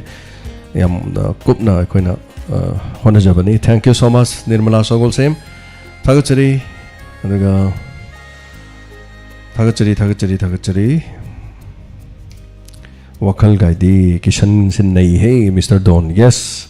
Sinisiba na ba kiraktaba mahi tamay ba satra makak na uja makak da yamna midyang changke bagi adugamba tangkak ama aduga fana na bagi maram se amata lehenda ba aduga mataw karam na fana na bagi maram se oirak pa yage na oiba reasonable oiba wari me am hapchalak pa haitara. Thank you so much Thagachari hanana chite kontong jam Thagachari Kabir Sir cha Thagachari hanana angpani. Yes, Chomani Pukrambam Sankar, thank you so much. Masigi is 10 the bane sang di sang given episode say 50 minutes near them haitare. Adu Thagachari Nahanga de 40 died the Tambane, Tabaks talk with the 40 day in a sang ngam deva. Anyway, Kitang sang when Mishudum Yawe, Nasi di 50 the minute ni haitare. Thank you so much, AK Anil Singh. Kudol says Koloi say in a tapiri, yes. Hayang lady nina haitare. Anil next episode hapang amdre adobo ay hap na bohona jarake haibo wafam je soi hapa ni ay khrakra saji yadri haitare ko Anil ay hona jarake Japan ge Prime Minister assassinate tawbugi matang adagi atoba sam khara dum yang jarake. Thagachari Chan Kharibam Manishana Leitan Them Thagachari Sexilu Horan badu kanka de lekre ni yamina se chawba hobam Thagachari lengak to yauri se lari khaiba makoi mari mangak de kari chawba Thagachari wari gi wane ai dare. Thank you so much Bemsa Hizam Sir ngasi episode 591 nungaina Loisin bi de sa ina tapire karino nungai raga loisin bi de haiba Bemsa Hizam yada toini adoida wari loidri wari myam watli dunani chumna aina hatpani haiba duni yate nakhara tamina kisi ko adana aina sagachaba myam leijariba ado hapchaning dana tobane ado wari gidi dum watloi dum lakani haitar. Marang them doren Thagachari thank you so much Ranjita Kasham saranga se episode hainga letena Thagachari tapirpa Somendro Konthong Jam ngasi live yaubirokpa aninga letena Thagachari Side Rook thank you so much Tamfa Inspector TAYAI ngasi wari amna fazai na tapirokpa thank you so much Rama Yumnam yamna chak na loikida sir hayeng amuk ngaijaram gi yes hayeng lady hayeng sunungai na dumak taminasi aduga mayam gi damak tane koi hona jariba. Thank you so much hanana Thagachari mathangda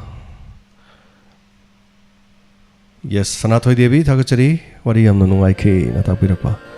pem chalai maten Thagachari ngase ge episode haninga letena nungai jai Romila gi wari se tabada tu chungma fawi tapire yes Thagachari Sunil Tongbram Isok Thagachari ngase ge loisen bom je pende na suspense ni suspense ai tare ni ko Fazana Haira Roida Thagachari Brajagopal Aishram thank you so much migi thamoi sengna nungsirabu hat pasu chumbrane yes aduni halai du maram kari gino do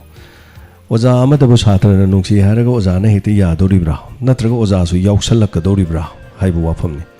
so Thagachari hanana oja haiba sinpham jam phajaning ba haitare aigi wari sida aina puthokpada hanbada ina wari se sagat pakanda oja se satra maga mari leina hanbada unthokna phajakidraba okoi wari dudi wari oina domai thokpa thodok leiaba adubo domaina thokpa thodok tuna aikoi da churung ne na khalle haitare aduna wari se thaidu okanda phajaba oja gi wakhalon aduga mana imung manungda mabung mopa manamada makhura matonda tawjaraga su mai wari dugi manungi oiba phajaba oja amagi sinfamda leijariba nupi mayum pandribi leisabi amada naitom leiba kanda kari thokadage do hayeng ekti yengsine ko yumlak tama thamje bekta masak phajabi nupi aduga college gi lecture su oiba kanam leitaba ma mathanda angang kharaga dumaina doro doro loinaba miyam gi midiang kari oigadage aduga mayam na kari khalakadage do yam seng na har kanda di so dot ai makhade hajar ro mayam to sinajare thank you so much sagachari bigarani sogol sem sir wari sima pung phana ba khona ba yam waram gani takpini taseng no waja bajani madam bigarani wari se sagana ba hona ba da taseng na kok phajana chai dialogue mayam irak na ba hona ba da numit chopa ma I hai tare adegi diamond banungsi biba family mayam lakpi adegi nga machinjak thaba adegi napi ga je khoi rabbit ki hai tare ko napi ga phan ba khong do jo chau ba kak phai ma chik tan nga si di hai tare I phane am thokre so sinida somai to ne mate wari among ning singi wari mi arai badi oi di hai tare tension jage thank you so much habirak pasagi dam wai punsi yana fazai angak pa episode ne na tak pirak pa duga khoman them rajen thagachari sanga se gi episode yamna fazai hayeng soidana chumba wail fangani yes hayeng de dum loirani khalle soidana aduga pipi loibabu loire kishan ne di khange adubu kishan no why kari gi tawri no haibado manipuri song lover thank you so much thagachari aduga Likestrom Jiten yana fazare no aijen tapire thank you so much punamagi kai komnajari side rook inau thok jom thagachari ngasigi episode haining ai leitana fazai matam gi oiba puning loksing oijai aroibagi changna loisin kre yes Helen Longjam thagachari wari yam nungai jai sargi wakalon thagachari drubogi wahi yam na fazai na tapire thank you so much life rapam rocky thagachari ngasi loido ba malure na tapire loidi loirogum ni da rocky adubu marakta khara thrilling aduga khara kari khara chithau wai wane aduna ne hai tare aduga school gi matang du su yam panjaning ba school gi pass torok pa adagi fail oirak pa school me yam adagi lady ba percentage khang budi me yam loin khang ba ngak tani adu yam seng na adi hoje ko nokko thangkalo handaki metric ta first ta ki ba ngang du maming du kari kauge na hoje khotak te hanggan da yam thuna khuma kamang mi se panglei le roin khalle ba I hoje angang du maming kari kaugen ai ngasi bat panja gare dana ko kari kaugen as kai dawru du na khoin khanga ga na leram ga ne ba dom so dom adu kitang khang badi dom yarong ga ni aduga kai daw bai khangjaru do no no thmai khan ba ju yarong ga ne ba but ai khoini hingi ba punsi singa sai man hai du yam seng na ha kan da akhoi education ne be am darkar leisi lamdam si da leisi education gi mami walak pa da ne manipur education gi thak ta karamba thak ta ka leiri ge aduga sarkar gi school amati private school aduga yum da lebiri ba mama passing lowri ba role hai tare swai sida dum khara thank you so much enam Jackson Rahul kawina tapire yes Rahul adum kata sarukan ningjang yare hai tare thank you so much aduga ai ninga sai haijagimni aduga government ki school sing nataba private school gi masing du ke hano ai ninga sai haigib do hairedi so anyway thank you so much hanana thagachari so taslim thagachari thorom saru ga birakpa sigidama kranchida kasham bimala naurim thagachari ngasigi dubra ito wari nuai khina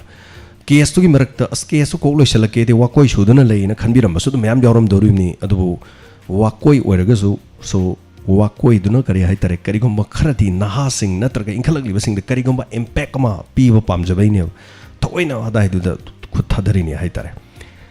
so thank you so much hanana thagachari when am Jackson ngasi gi warida yaw kiwa wakal do yam jume social minded na jume Angelina thokjong ngasi gi wari yam no ngai jai sir haying corona ngai jerong gen tapire chanbi khunrak pam thank you so much Elizabeth Savam yes maduni angang ni gaina tori do aduni angak panatra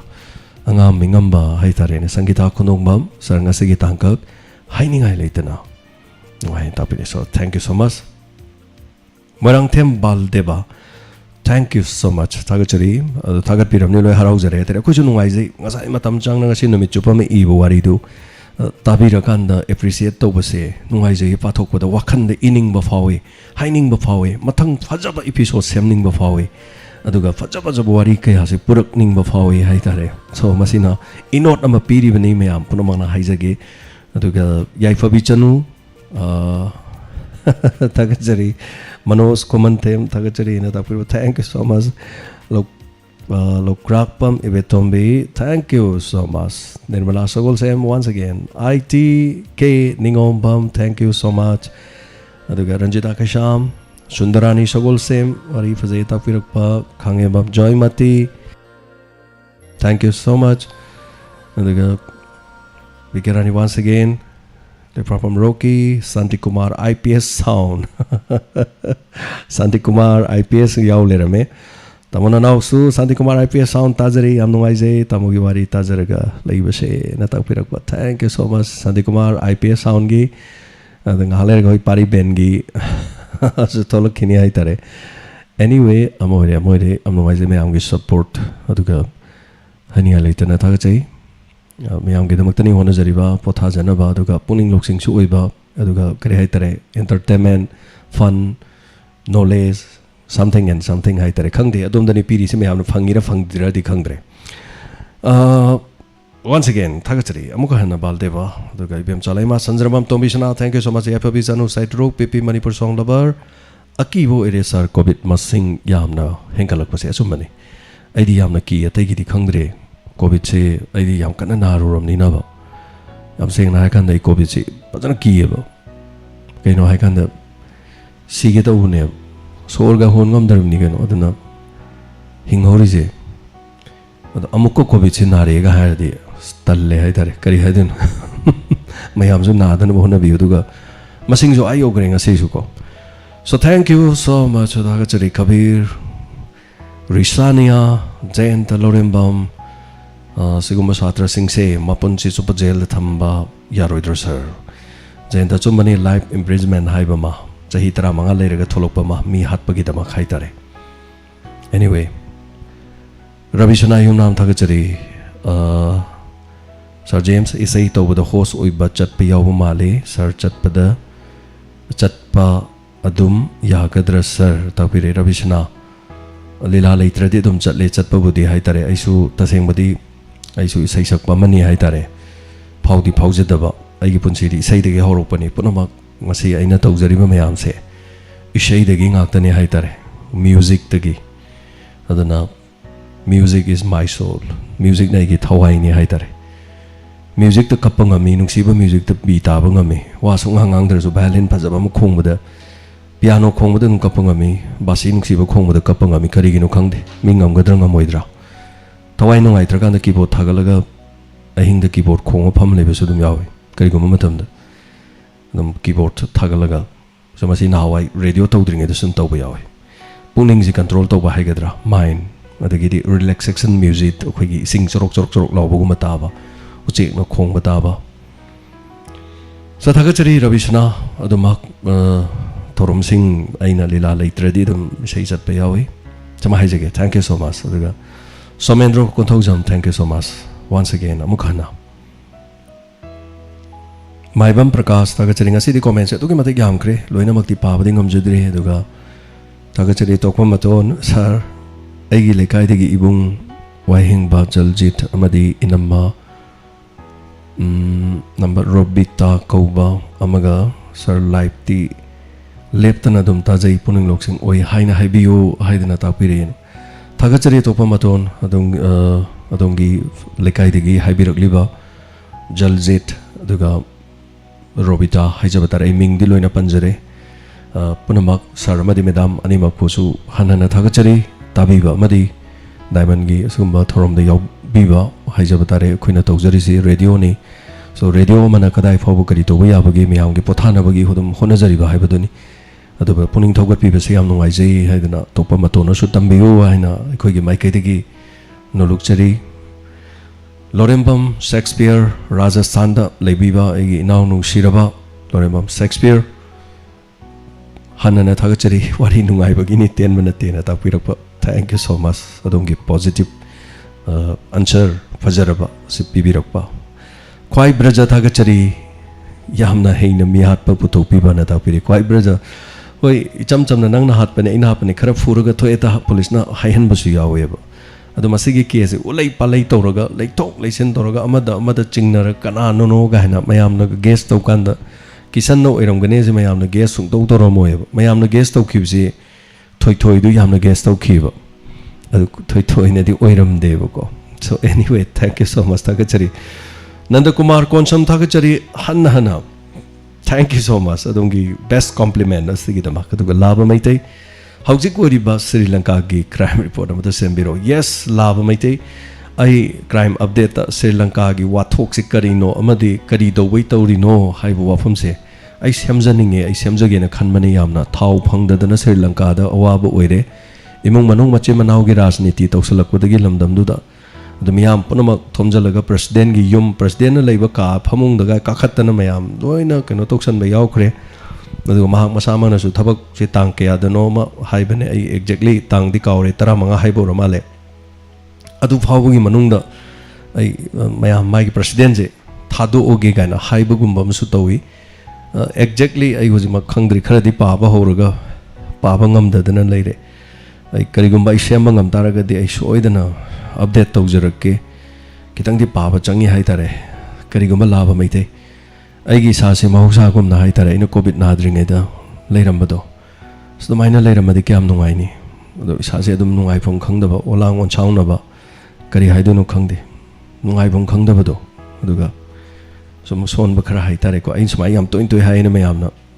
नुंगाइतबसु दुम यावे अदुगा आई असेंगबदो आइना हाइजबनी नत्रगदि आइना करी हाइनी अनम कनबा तौगे यावना तौरोइदबो मानखिद्राना आइसे नोलुकचरीनी हाइतारेने को थागचरी बिनोदिनी खुमराम मैडम थागचरी ngasi wari anu fazayina takpirakpa so thank you so much kishan इनखलकपा नाहादा पोक्ताक पिबने यस उसम सोनी थागचरी अंगकपो वाखलनी छात्रसिना खलिबो वाखनसेन चुम्बनी उसम सोनी छात्रना ओजादा खनबदी अरान बताएब अइना मो हंगजनी वहंगदी ओजाना छात्रदा खलिदुदी चुम्ब्राब सि पाखुमजे मे हम पिंगमब्राब यंबियो अमता हाइदि ओजाना छात्र लौब मैम लेब लाइक तम लागा क्लास 10 की ट्यूशन तंबीरे लौगे मैम लेत्रने मैम तुम अदगी वाथोक से मैम लेको लौदबदा दम मरी लेनरगांदा मंगन बिरमसु मैम लेब थोदो वाथोक पेक्थना लेग्रे सो आइन एपिसोड क्या सेमगेना तौबदसु यावग्रम अद इसानै थंदा तंबदसु हंगोइबे यावे अदुना वारी सेमकपदसु तल्ले हाइतारे सो छात्रदुना ओजादुदा खलिबो वाखंदो मतिक चादेब यामना बट अदाइदुदा ओजा अमदि छात्रगी मरक्तु याम फजहंदेब देन अदोरदि ओजादुना छात्री लौरिदुदि चुम्ब्राब स्वाइजि करी हाइबेनिंग ma'am so thank you so much सागचरी हनाना कांगुजम शांति उसम सोनी दाइना Khairakpam Risania thank you so much ma'am की कमेंट पांगमद्रे तपालेमा अबुजम थागचरी जेनेमिक्सना सर लाइव सु यावबंगमद्रे हंदक्ति ना ताकपिरकपा जेनेमिक्स but thank you so much ngasi यावबिरकपा चलगी मतम संगबदा यावबिरकपसगिदम हाइनिंगा लेतेना थागचरी Chanbi Khundrakpam thank you so much sir चाक चारबो यस आई चाक चाजरी thank you so much Aribam कने श्याम आई लेक्चरगे स्वाइदा पाबा अदुगा मखाना मो इसै मथारगा पाजरगे मैम दो इसै म खुदोल तमजगे इंस्पेक्टर तयाई की मनुंगदगी सक्की बे इसै सिंगे मनुंगदगी अइना नुंगसिजबी खुदोल तमजगे अहनबदा मंदाकिने की तखलम ममदे आई सामा कपुन सक्की बिषयनी आई सामा के मयेक्तने सो खुदोल तमजरी अइना नुंगसिजबी विनोद कुमार शर्मा बेजी कोई विषयनी खुदोल तमजरी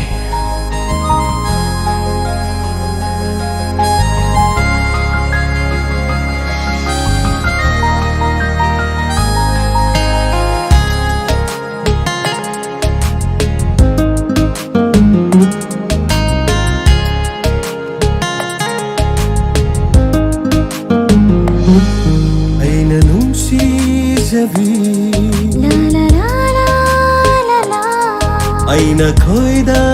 zabi aina nungsi zabi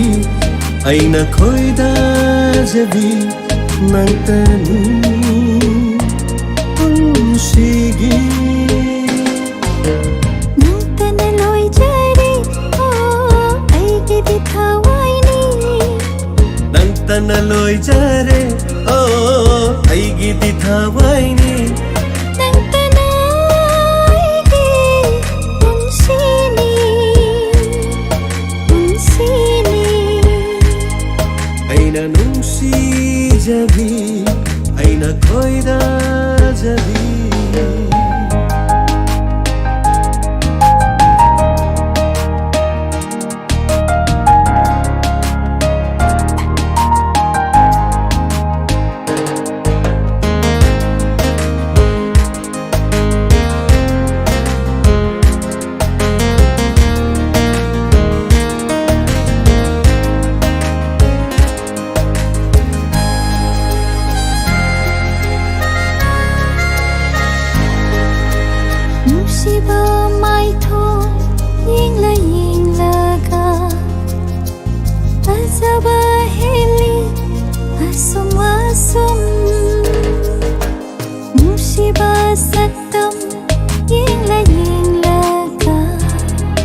oiramale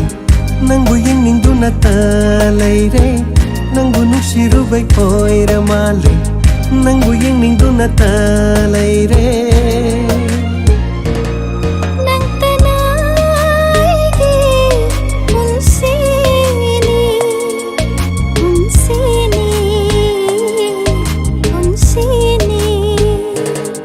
Aina nungsizabi Aina koida zabi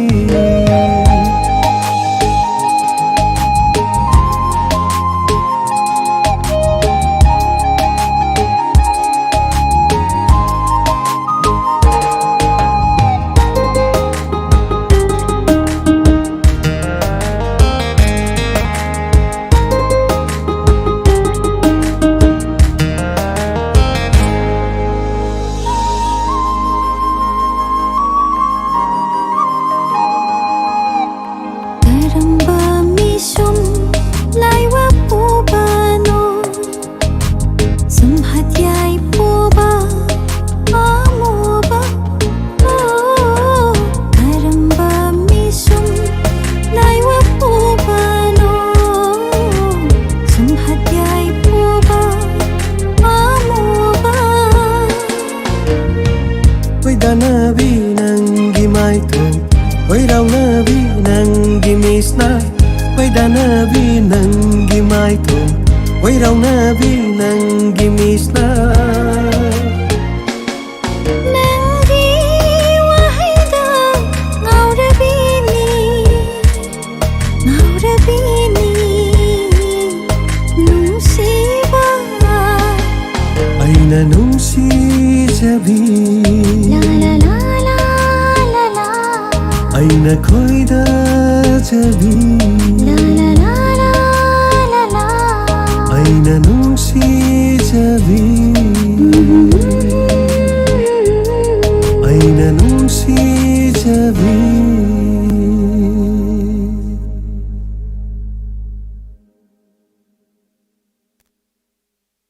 Thank you so much Anana Thakachare Nam Jackson.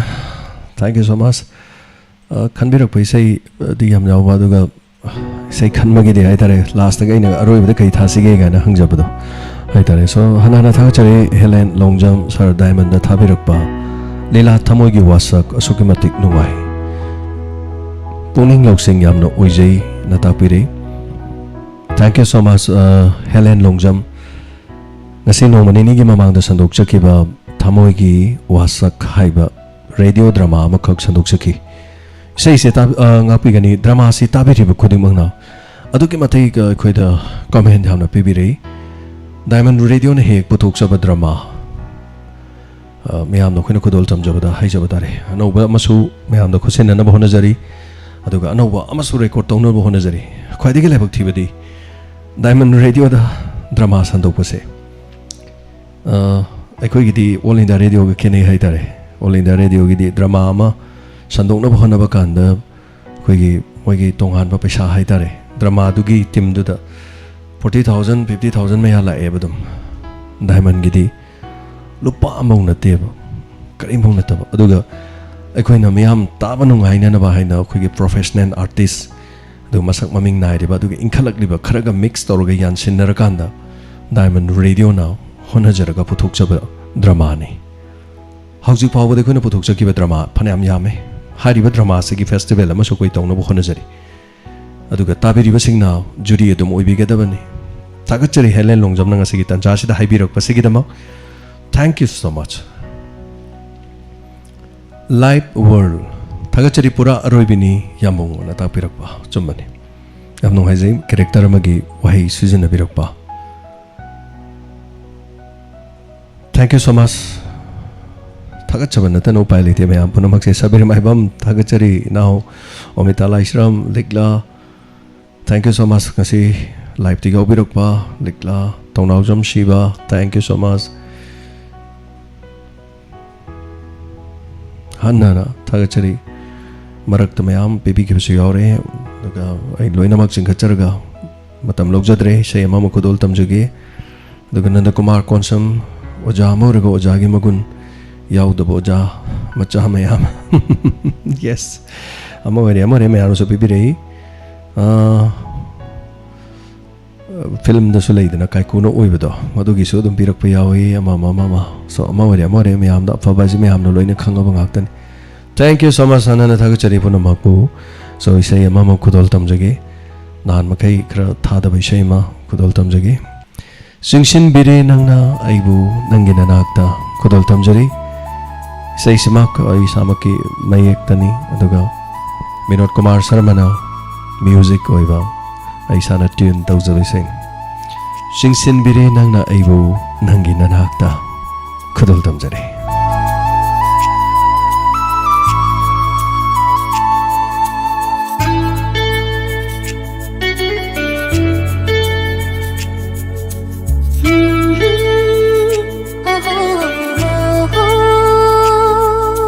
singsin bire nangna aibu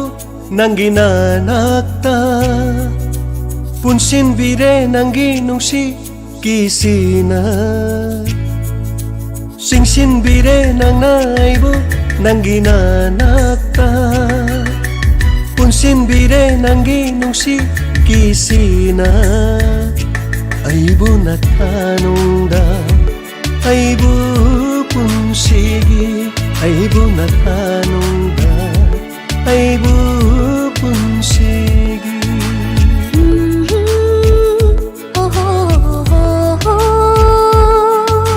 singsin bire nangna aibu nangi nanakta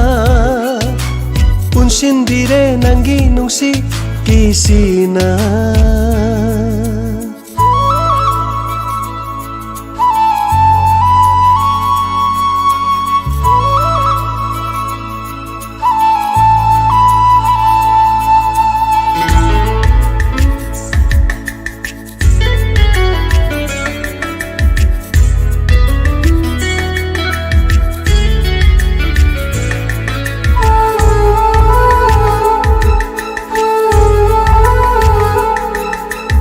aigi thamoy laikolda shatlaro naning tamna akan banong lay laklashu ngaklage nang bu kindanaba pullage nung si kisina aigi hangla batamoy laikolda pullage chetna punsigi lingdanaba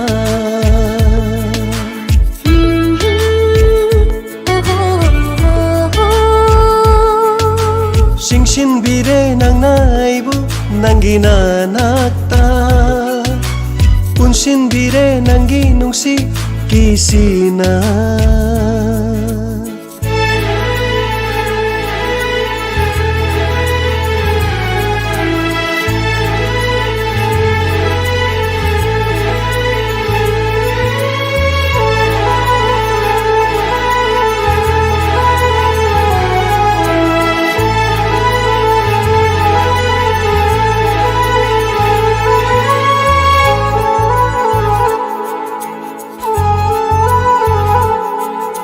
la la la la la la la la la la la la la la la sumhat pire nangi mityenga lot na yengba mitna duna thadok laroi nangbu punsigi oina satlaro nangna aigi laikol sida pullage cheta punsigi lingdanaba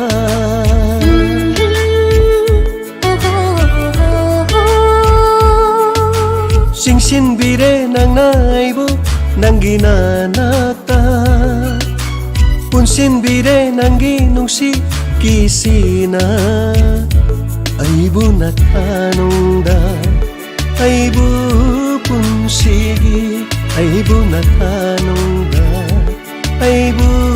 punsigi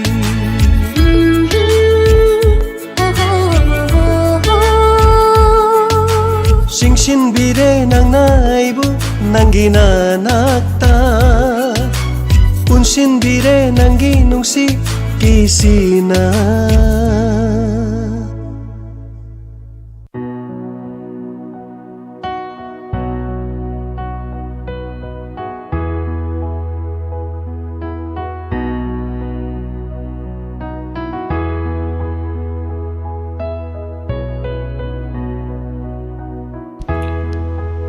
Thank you so much for the Ganashyam Sarma. Nanathagachari, Bibiriba Mam Punabati Devi. Thank you so much. Bimola Naurim. Waroshin Hoki Batodo Kojana Angang Uriba Shatri. Yes. Thank you so much. Thagachari. Tankakastagi Lokshan Meha Baitare. What is the gate? Singba the Punchigi Taudokta Sumakasum Tokpadum Yawi Haitare. So, thank you so much. Thagachari. Hanna. Athangdadum Genemics ki say ngasi di khodol tamjage Genemics so live ta lekhibani aduna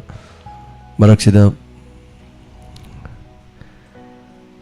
sketch tawba hawdang hari bishay no pano pi ani sakada bishay ozaranjit ni thojana ibiba mai ekta khodol tamjage say shishu aisan mang ten tawjaki bai samaki konjelda khodol tamjari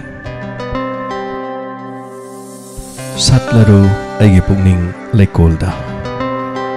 Khodol tamjari saisi Wapu moina no pano pisak pisay niya dugo Khodol tamjari tabiri wasingda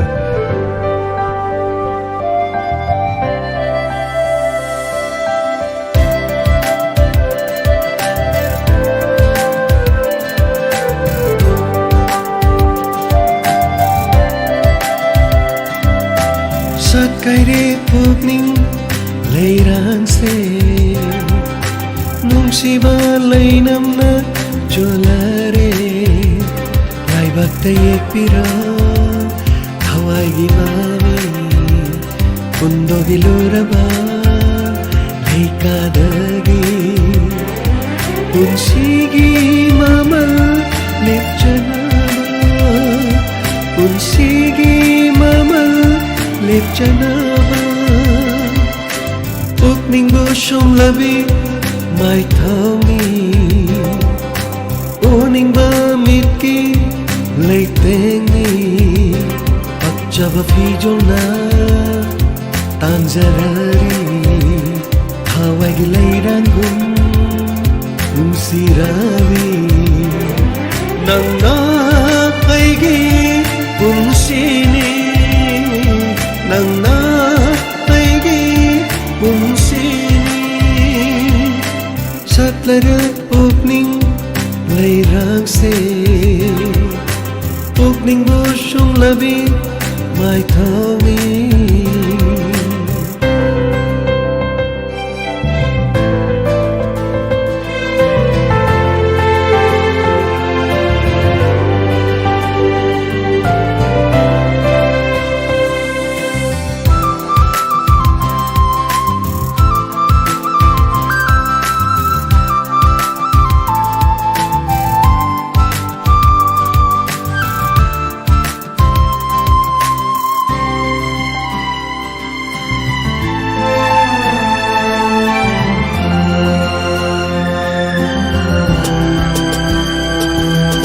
Nungsina yinbiwa nungsiba Ajaba thambiba pamuba Laibaki nongdam oiriba Punghen heli nangna atoiba Nangna aigi polo oijage Nungsina yenjabi Nungsevi Thajaba thamjabi pamubi Laibaki nongdam oiriba Umhen heli nangna atoibi Nangna aigi punsi poloini kairi pukning leirang se nungsiba leinamna jolare laibakta yekpira thawai gi mami kundo giluraba leikadagi unsigi mama lepjanaba unsigi mama lepjanaba pukning bushum labi mai thani uning ba mitki leitengi akchaba fijolna tanjarari hawai gi leirangum unsiravi nangna aigi umsini nangna aigi umsini tatlara pukning leirang se pukning boshung labi mai thani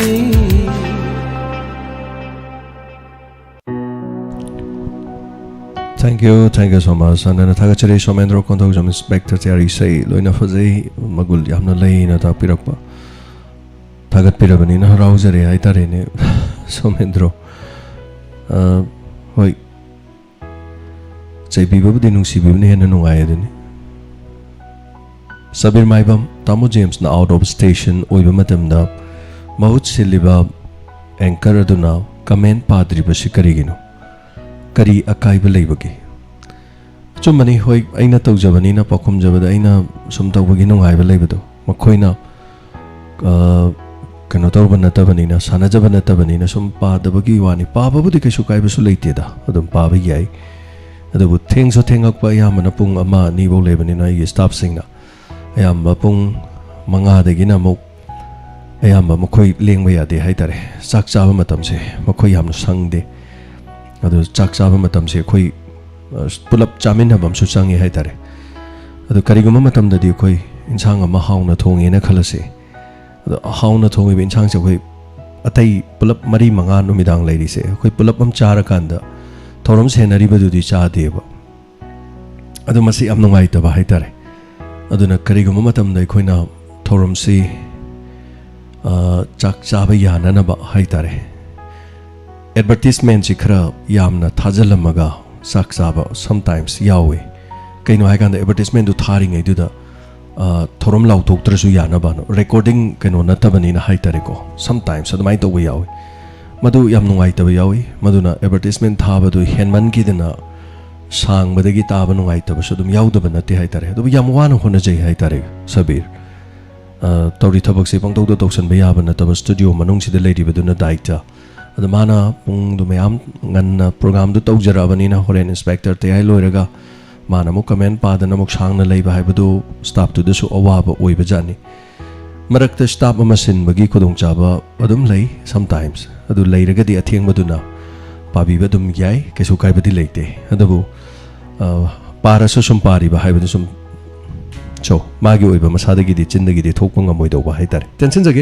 sabir kidang khambera mani kesu kai de sometimes parak ko so dum yauk sunu duga matam gina awon ba hong ba lakpo isunu haijage Shakespeare lorembam isai adugi demak lupa chama kapire aduga YouTube ta thank you so much ado thagat pi badana dum benjara bane do inau no lupa chama mu kapsan biri haitare thank you so much bimla naurim thagat chari hana kaisu kai ba leite ngan thoi loitong bam la ngan thoi na phongtok pi bada haujikan si wari nungai ba wali na tak pi bi ngan thoi kaisu kai ba leite mi amaga wakhal manade aduga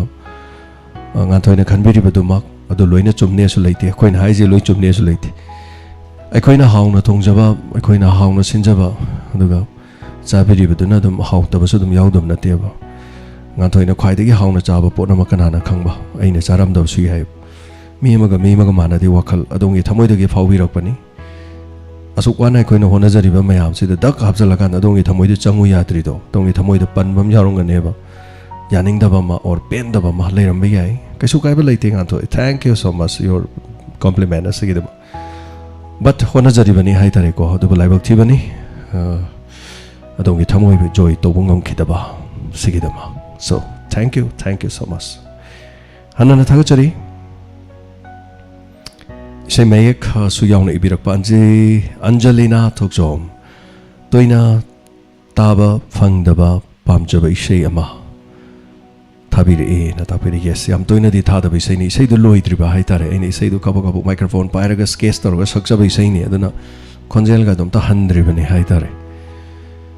thank you so much Nanda Kumar Konsam isai ani khak lady nongi murti amadi genemics ki isai amdumma ga kudol tamjagi asigi waina nahan makai numit ni sei tharu daba amadi comment paru dabagi mayam punamak ki hai tare ko so hanana thagachari punamak ta duga isai genemics anagi loishendri ba isai ni sisu sketch ne hai tare soidana loishenabagi pandam amada thamjari ba isai ni kudol tamjagi genemics anana iba isai da aina asakpa duga mandakini na su sakpa isai ni kudol tamjagi aroi badana nungi murti kudol tamjagi Nangi wahai kayana lay hauring asidi thamoi nungda kawanam dana son thara thamoi tem nambi awanu ngai kayada tim nambi karigi ai bot latnari changena unsi se nangi changena unsi se nangi nangi wahai kayana nangi wahai kayana lay hauring asidi thamoida kawangamdana thamoida kawangamdana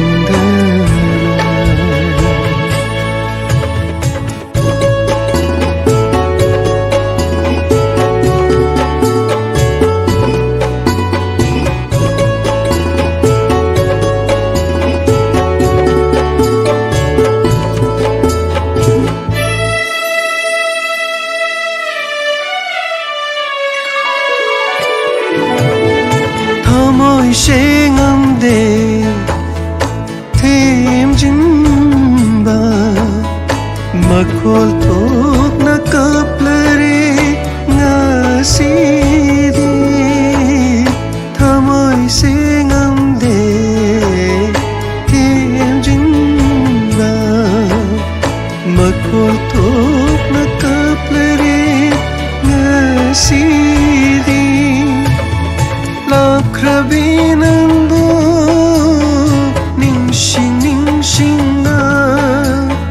Lakrabinando ningshinga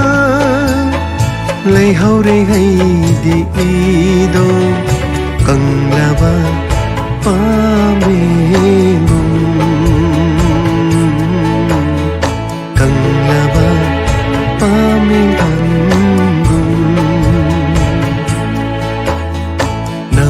wahai kayana lay hauring asidi thamoida kawangamdana thamoida kawangamdana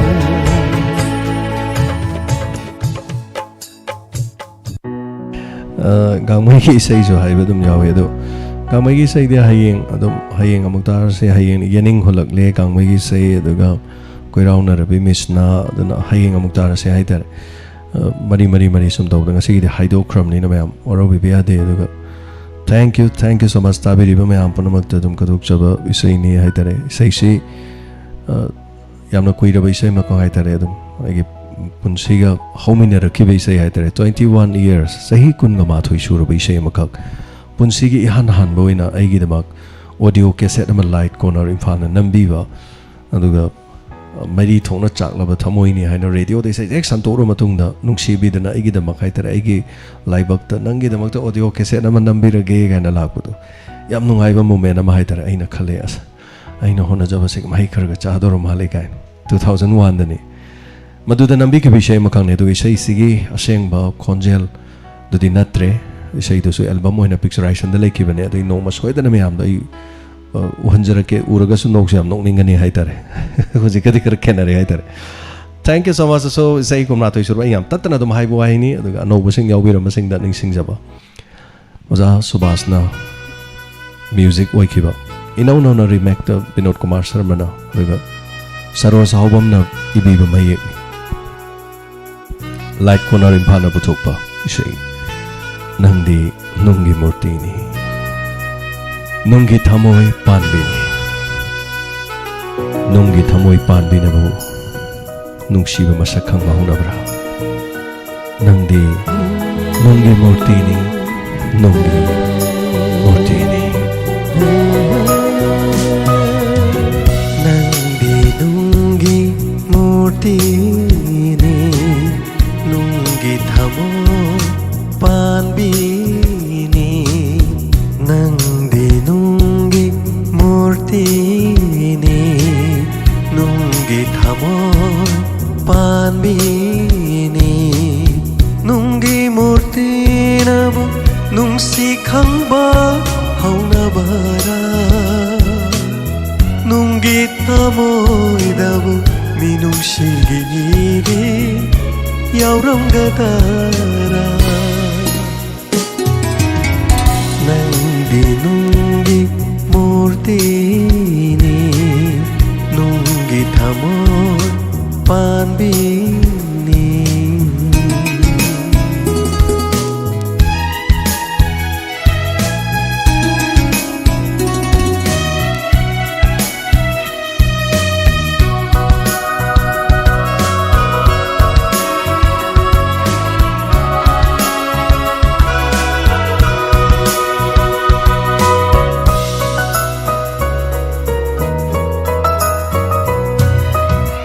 nahagna thamoy panbi oiram laba minungsi khangbi ama oiram laba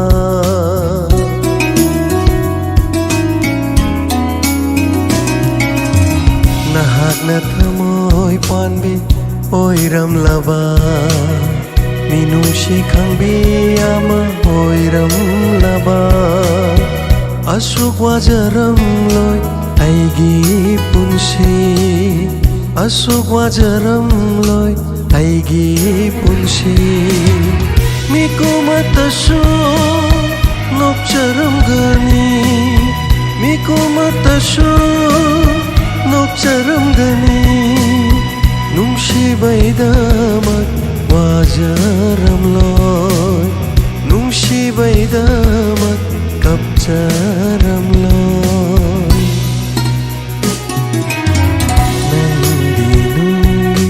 murtini nungi thamon panbini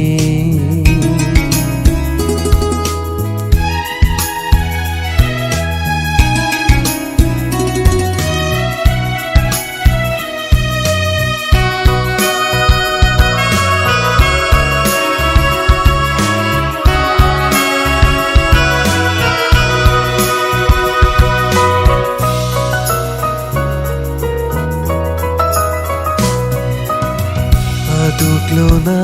nangai haina khiba punsigi luraba wapang dubu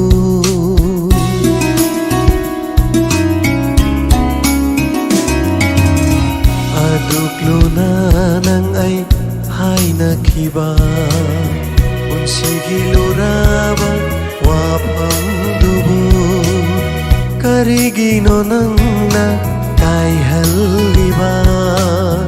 karigino nangna kai halliba thamoi pandebo taklam libara thamoi pandebo taklam libara masibu nungsibagi hauna sara masibu nungsibagi hauna sara nangdi nungi murti ni nungi thamoy panbini nungi murti nabu nungsi khangba hauna bara nungi thamoy dabu minungsi giyidi yauram gadara nangdi nungi murti ni nungi thamoy panbini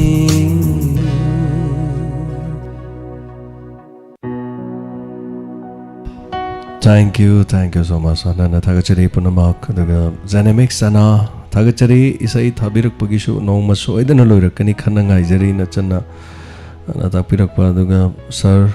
isai sir gi isai bu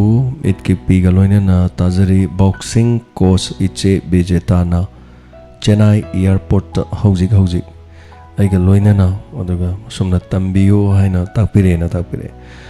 Thagachari Zenemics aduga soidana maki koigi haibirakli ba haitare ko so chebijita na haibirido so thank you so much madam bijita aduga Chennai airport da haitare hojik tabiba aduga haibirak pasigi damakta so Thagachari Zenemics aduga journey sap and sound so thank you so much Thagachari Jiban Lata Devi mi amana wana honaraga karishu khanbidana Haiba sishu angakpani na takpiri kaishu kaiba leitida madam Jiban Lata punsi ai ji singak tani da migi mid ai sishu dum mid nakong adagi kare haitare laikton amata manade dana manaroi ba mase mi amaga graha su manade ekoi se kana amana graha ma rasi su manade dan magi dum lei ingba tappa sauganba ama loi leire taibung pa ne je singak tane lai kon ama de shat pa lai shak lai chu manadra ba mayam ni punamak se ai tare duga masi manung de adjust toroge hing bai base masi bano khaide hena fai aina haibana loire aina to bana to nata ba chanabi mayam sing manung de yaur kan de akoi yana adjust mina yana ba na chapata so thank you so much thagachari punamak hana daga konongmam sanjay thank you so much thagachari hana daga isai sigi ai tare sigi aina sakchari banungi murti se sigi isai gi microphone ai tare mase khoi gi condenser haibama record to bu season eba condenser isai gi record to bu condenser microphone ne sida aina 2014 da aina sai si kai no haikan da khoi dynamic microphone ne dynamic sina aina hoji paijari se hoji wangang se dynamic ne the studio manung da dynamics na kari to ge haikan da AC thaba or fan thaba the mi thangna ba ka da lang wa se mana noise thok hande ba khara fazal le adu aseng badi konjel fazana yam seng na ta ge hai taraga di khoi condenser mic se sina season na rakanda make yam seng beli but adu bu mapan da lang ba uche khong ba gari thogi ba even hui hodong khong ba phaw tarakane aduna sumaina khoi season nei mic microphone ge maram da hai tare anyway nunggi murti se condenser na namga da bada dynamic na nam khibane aduna ne khoi gi kitang full up na ton tawi hai tare so thank you so much wasi jam nuksi wari malai aduda aina 2014 da nam khibadu gi microphone da so aina noma ta hore na aina tam gre noma microphone ta hore lila chat pada microphone da pull up back am hun to ba hai tare anyway adadum yaw khrabane adugi so aina nuksi jaba aduga aina studio lang ba hojaro pada 2014 da hai tare isai number ya ba record studio ma sem na bohna ba isi angam ba mingon da di nam line thong ne aingon da di am wan thoke ai tare so handaki tha ma da microphone leiba mathangi tha ni leiraga stand amuk leiba mathangi tha am leiraga sound card amuk leiba mathangi tha am leiraga amuk kainom leiba nga leira kainom leiba mang sida kok sida ko du chaksalaga no mata da ina tomna leiraga tawba jangam ja khide ai tare so matam yam changi hamna nungsi ba wari ne duna ꯃꯗꯨꯗ ꯑꯩꯅ ꯁꯤꯖꯤꯟꯅꯔꯒ ꯋꯥꯅ ꯍꯣꯠꯅꯖꯈꯤꯕꯒꯤ ꯃꯃꯤꯗꯣ ꯉꯁꯤꯗꯤ ꯃꯌꯥꯝꯗ ꯇꯥꯍꯟꯕ ꯐꯪꯖꯔꯤꯅꯤ ꯍꯥꯏꯇꯥꯔꯦ ꯑꯗꯨꯒ ꯐꯖꯔꯁꯨ ꯐꯖꯗ꯭ꯔꯁꯨ so thank you so much for your best ꯀꯣꯝꯄ꯭ꯂꯤꯃꯦꯟꯁꯤꯡ ꯄꯤꯕꯤꯕꯁꯤꯒꯤꯗꯃꯛ ꯍꯟꯅ ꯊꯥꯒꯠꯆꯔꯤ ꯃꯌꯥꯝ ꯆꯦꯛꯁꯤꯟꯅ ꯂꯩꯕꯤꯌꯨ ꯀꯣꯚꯤꯗ ꯃꯁꯤꯡ ꯌꯥꯝꯅ ꯍꯦꯟꯒꯠꯂꯦ ꯃꯁꯤꯗꯒꯤ ꯍꯦꯟꯅ ꯑꯩꯈꯣꯏ ꯇꯥꯛꯅꯤꯡꯉꯥꯏ ꯂꯩꯇꯦ ꯃꯤꯌꯥꯝ ꯄꯨꯝꯅꯃꯛꯅ ꯍꯦꯟꯅ ꯈꯪꯉꯕ ꯉꯥꯛꯇꯅꯤ ꯑꯗꯨꯒ ꯈꯔ ꯆꯦꯛꯁꯤꯟꯅ ꯂꯩꯃꯤꯟꯅꯁꯤ ꯑꯗꯨꯒ ꯃꯥꯛꯁ ꯈꯔ ꯇꯣꯏꯅ ꯎꯞꯄꯤꯔꯣ ꯃꯌꯥꯝ ꯃꯤꯔꯛꯇ ꯆꯠꯂꯒꯗꯤ ꯃꯥꯛꯁ ꯁꯤꯖꯤꯟꯅꯕꯤꯕ ꯀꯥꯎꯕꯤꯔꯒꯅꯨ ꯍꯧꯖꯤꯛ ꯐꯥꯎꯕꯗꯤ ꯑꯁꯤꯕ ꯊꯣꯏꯅ ꯌꯥꯎꯗ꯭ꯔꯤ ꯑꯗꯨꯒ ꯅꯥꯔꯛꯏꯕꯁꯤꯡ ꯑꯊꯨꯕ ꯃꯇꯝꯗ ꯐꯔꯛꯄ ꯑꯣꯏꯁꯅꯨ ꯄꯨꯝꯅꯃꯛ ꯏꯃꯨꯡ ꯃꯅꯨꯡ ꯂꯣꯏꯅ ꯋꯥꯅꯔꯝꯒꯅꯤ ꯑꯗꯨꯒ ꯃꯌꯥꯝ ꯄꯨꯝꯅꯃꯛꯁꯨ ꯃꯤꯌꯥꯝ ꯃꯔꯛꯇ ꯊꯣꯛꯄ ꯃꯇꯝꯗ ꯈꯔ ꯍꯦꯟꯅ ꯆꯦꯛꯁꯤꯟꯕꯤꯌꯨ ꯑꯩꯈꯣꯏꯁꯨ ꯆꯦꯛꯁꯤꯟꯖꯒꯦ ꯑꯩꯈꯣꯏ ꯑꯃꯠꯇ ꯅꯥꯒꯨꯝꯁꯤ ꯑꯗꯨꯒ ꯏꯔꯝꯗꯝꯁꯤꯗ ꯅꯥꯔꯤꯕꯁꯤꯡꯁꯦ ꯃꯁꯤꯡ ꯈꯔ ꯍꯟꯊꯕ ꯑꯣꯏꯔꯁꯅꯨ ꯑꯩꯈꯣꯏ ꯄꯨꯟꯅ ꯌꯥꯏꯐꯃꯤꯟꯅꯔꯁꯤ ꯑꯗꯨꯒ ꯁꯦꯟꯇꯔꯗꯒꯤꯁꯨ ꯍꯥꯏꯇꯥꯔꯦ ꯑꯩꯈꯣꯏꯗ ꯊꯥ 3 ꯀꯣꯚꯤꯗꯀꯤ ꯄ꯭ꯔꯣꯒ꯭ꯔꯥꯝ ꯁꯟꯗꯣꯛꯑꯣ ꯍꯥꯏꯗꯅ ꯉꯔꯥꯡꯗꯒꯤ ꯆꯦ ꯌꯧꯔꯦ ꯑꯗꯨꯅ ꯀꯣꯚꯤꯗꯀꯤ ꯄ꯭ꯔꯣꯒ꯭ꯔꯥꯝꯁꯤꯡ ꯑꯗꯨꯒ ꯀꯣꯚꯤꯗ ꯅꯥꯔꯤꯉꯩ ꯃꯅꯨꯡꯗ ꯑꯩꯈꯣꯏ ꯇꯧꯒꯗꯕ ꯇꯧꯔꯣꯏꯗꯕ ꯑꯗꯨꯒ ꯑꯩꯈꯣꯏ ꯋꯥꯈꯜ ꯁ꯭ꯇ꯭ꯔꯦꯁ ꯂꯩꯕ ꯑꯗꯨꯒ ꯃꯁꯤ ꯃꯌꯥꯝꯁꯤ ꯐꯅꯅꯕ ꯑꯩꯈꯣꯏ ꯄꯨꯟꯅꯃꯛ ꯍꯣꯠꯅꯃꯤꯟꯅꯁꯤ ꯂꯥꯟꯊꯦꯡꯃꯤꯟꯅꯁꯤ ꯃꯃꯥꯡꯗ ꯑꯩꯈꯣꯏꯅ ꯃꯥꯏꯊꯤꯕ ꯄꯤꯈꯤꯕꯒꯨꯝ ꯍꯟꯗꯛꯁꯨ ꯃꯥꯏꯊꯤꯕ ꯄꯤꯅꯅꯕꯒꯤꯗꯃꯛ ꯄꯨꯟꯅ ꯍꯣꯠꯅꯃꯤꯟꯅꯁꯤ ꯍꯥꯏꯕ ꯋꯥꯍꯩꯁꯤꯒ ꯂꯣꯏꯅꯅ ꯊꯥꯒꯠꯆꯔꯤ ꯄꯨꯝꯅꯃꯛ ꯃꯪꯗꯅ ꯅꯨꯡꯉꯥꯏꯅ ꯇꯨꯝꯕꯤꯌꯨ ꯄꯣꯊꯥꯕꯤꯌꯨ ꯍꯌꯦꯡꯁꯨ ꯇꯦꯛꯇ ꯀꯥꯏꯗꯅ ꯉꯁꯤ ꯊꯦꯡꯅꯔꯤꯕꯁꯤꯒꯨꯝꯅ ꯊꯦꯡꯅꯃꯤꯟꯅꯔꯁꯤ ꯄꯨꯝꯅꯃꯛꯄꯨ ꯈꯨꯔꯨꯝꯖꯔꯤ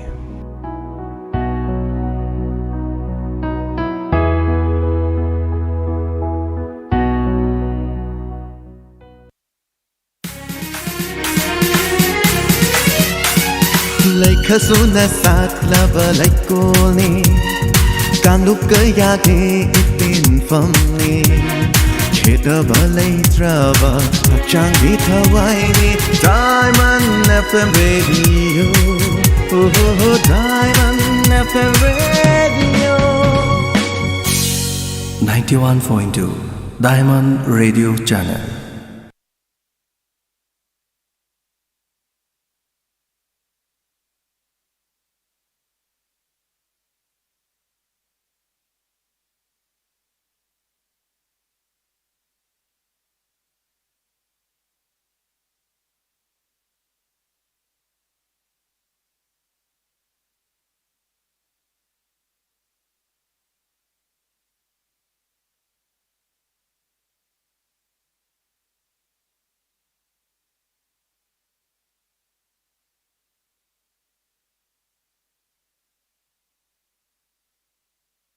ꯁ꯭ꯀꯨꯜ ꯑꯃ ꯑꯣꯏ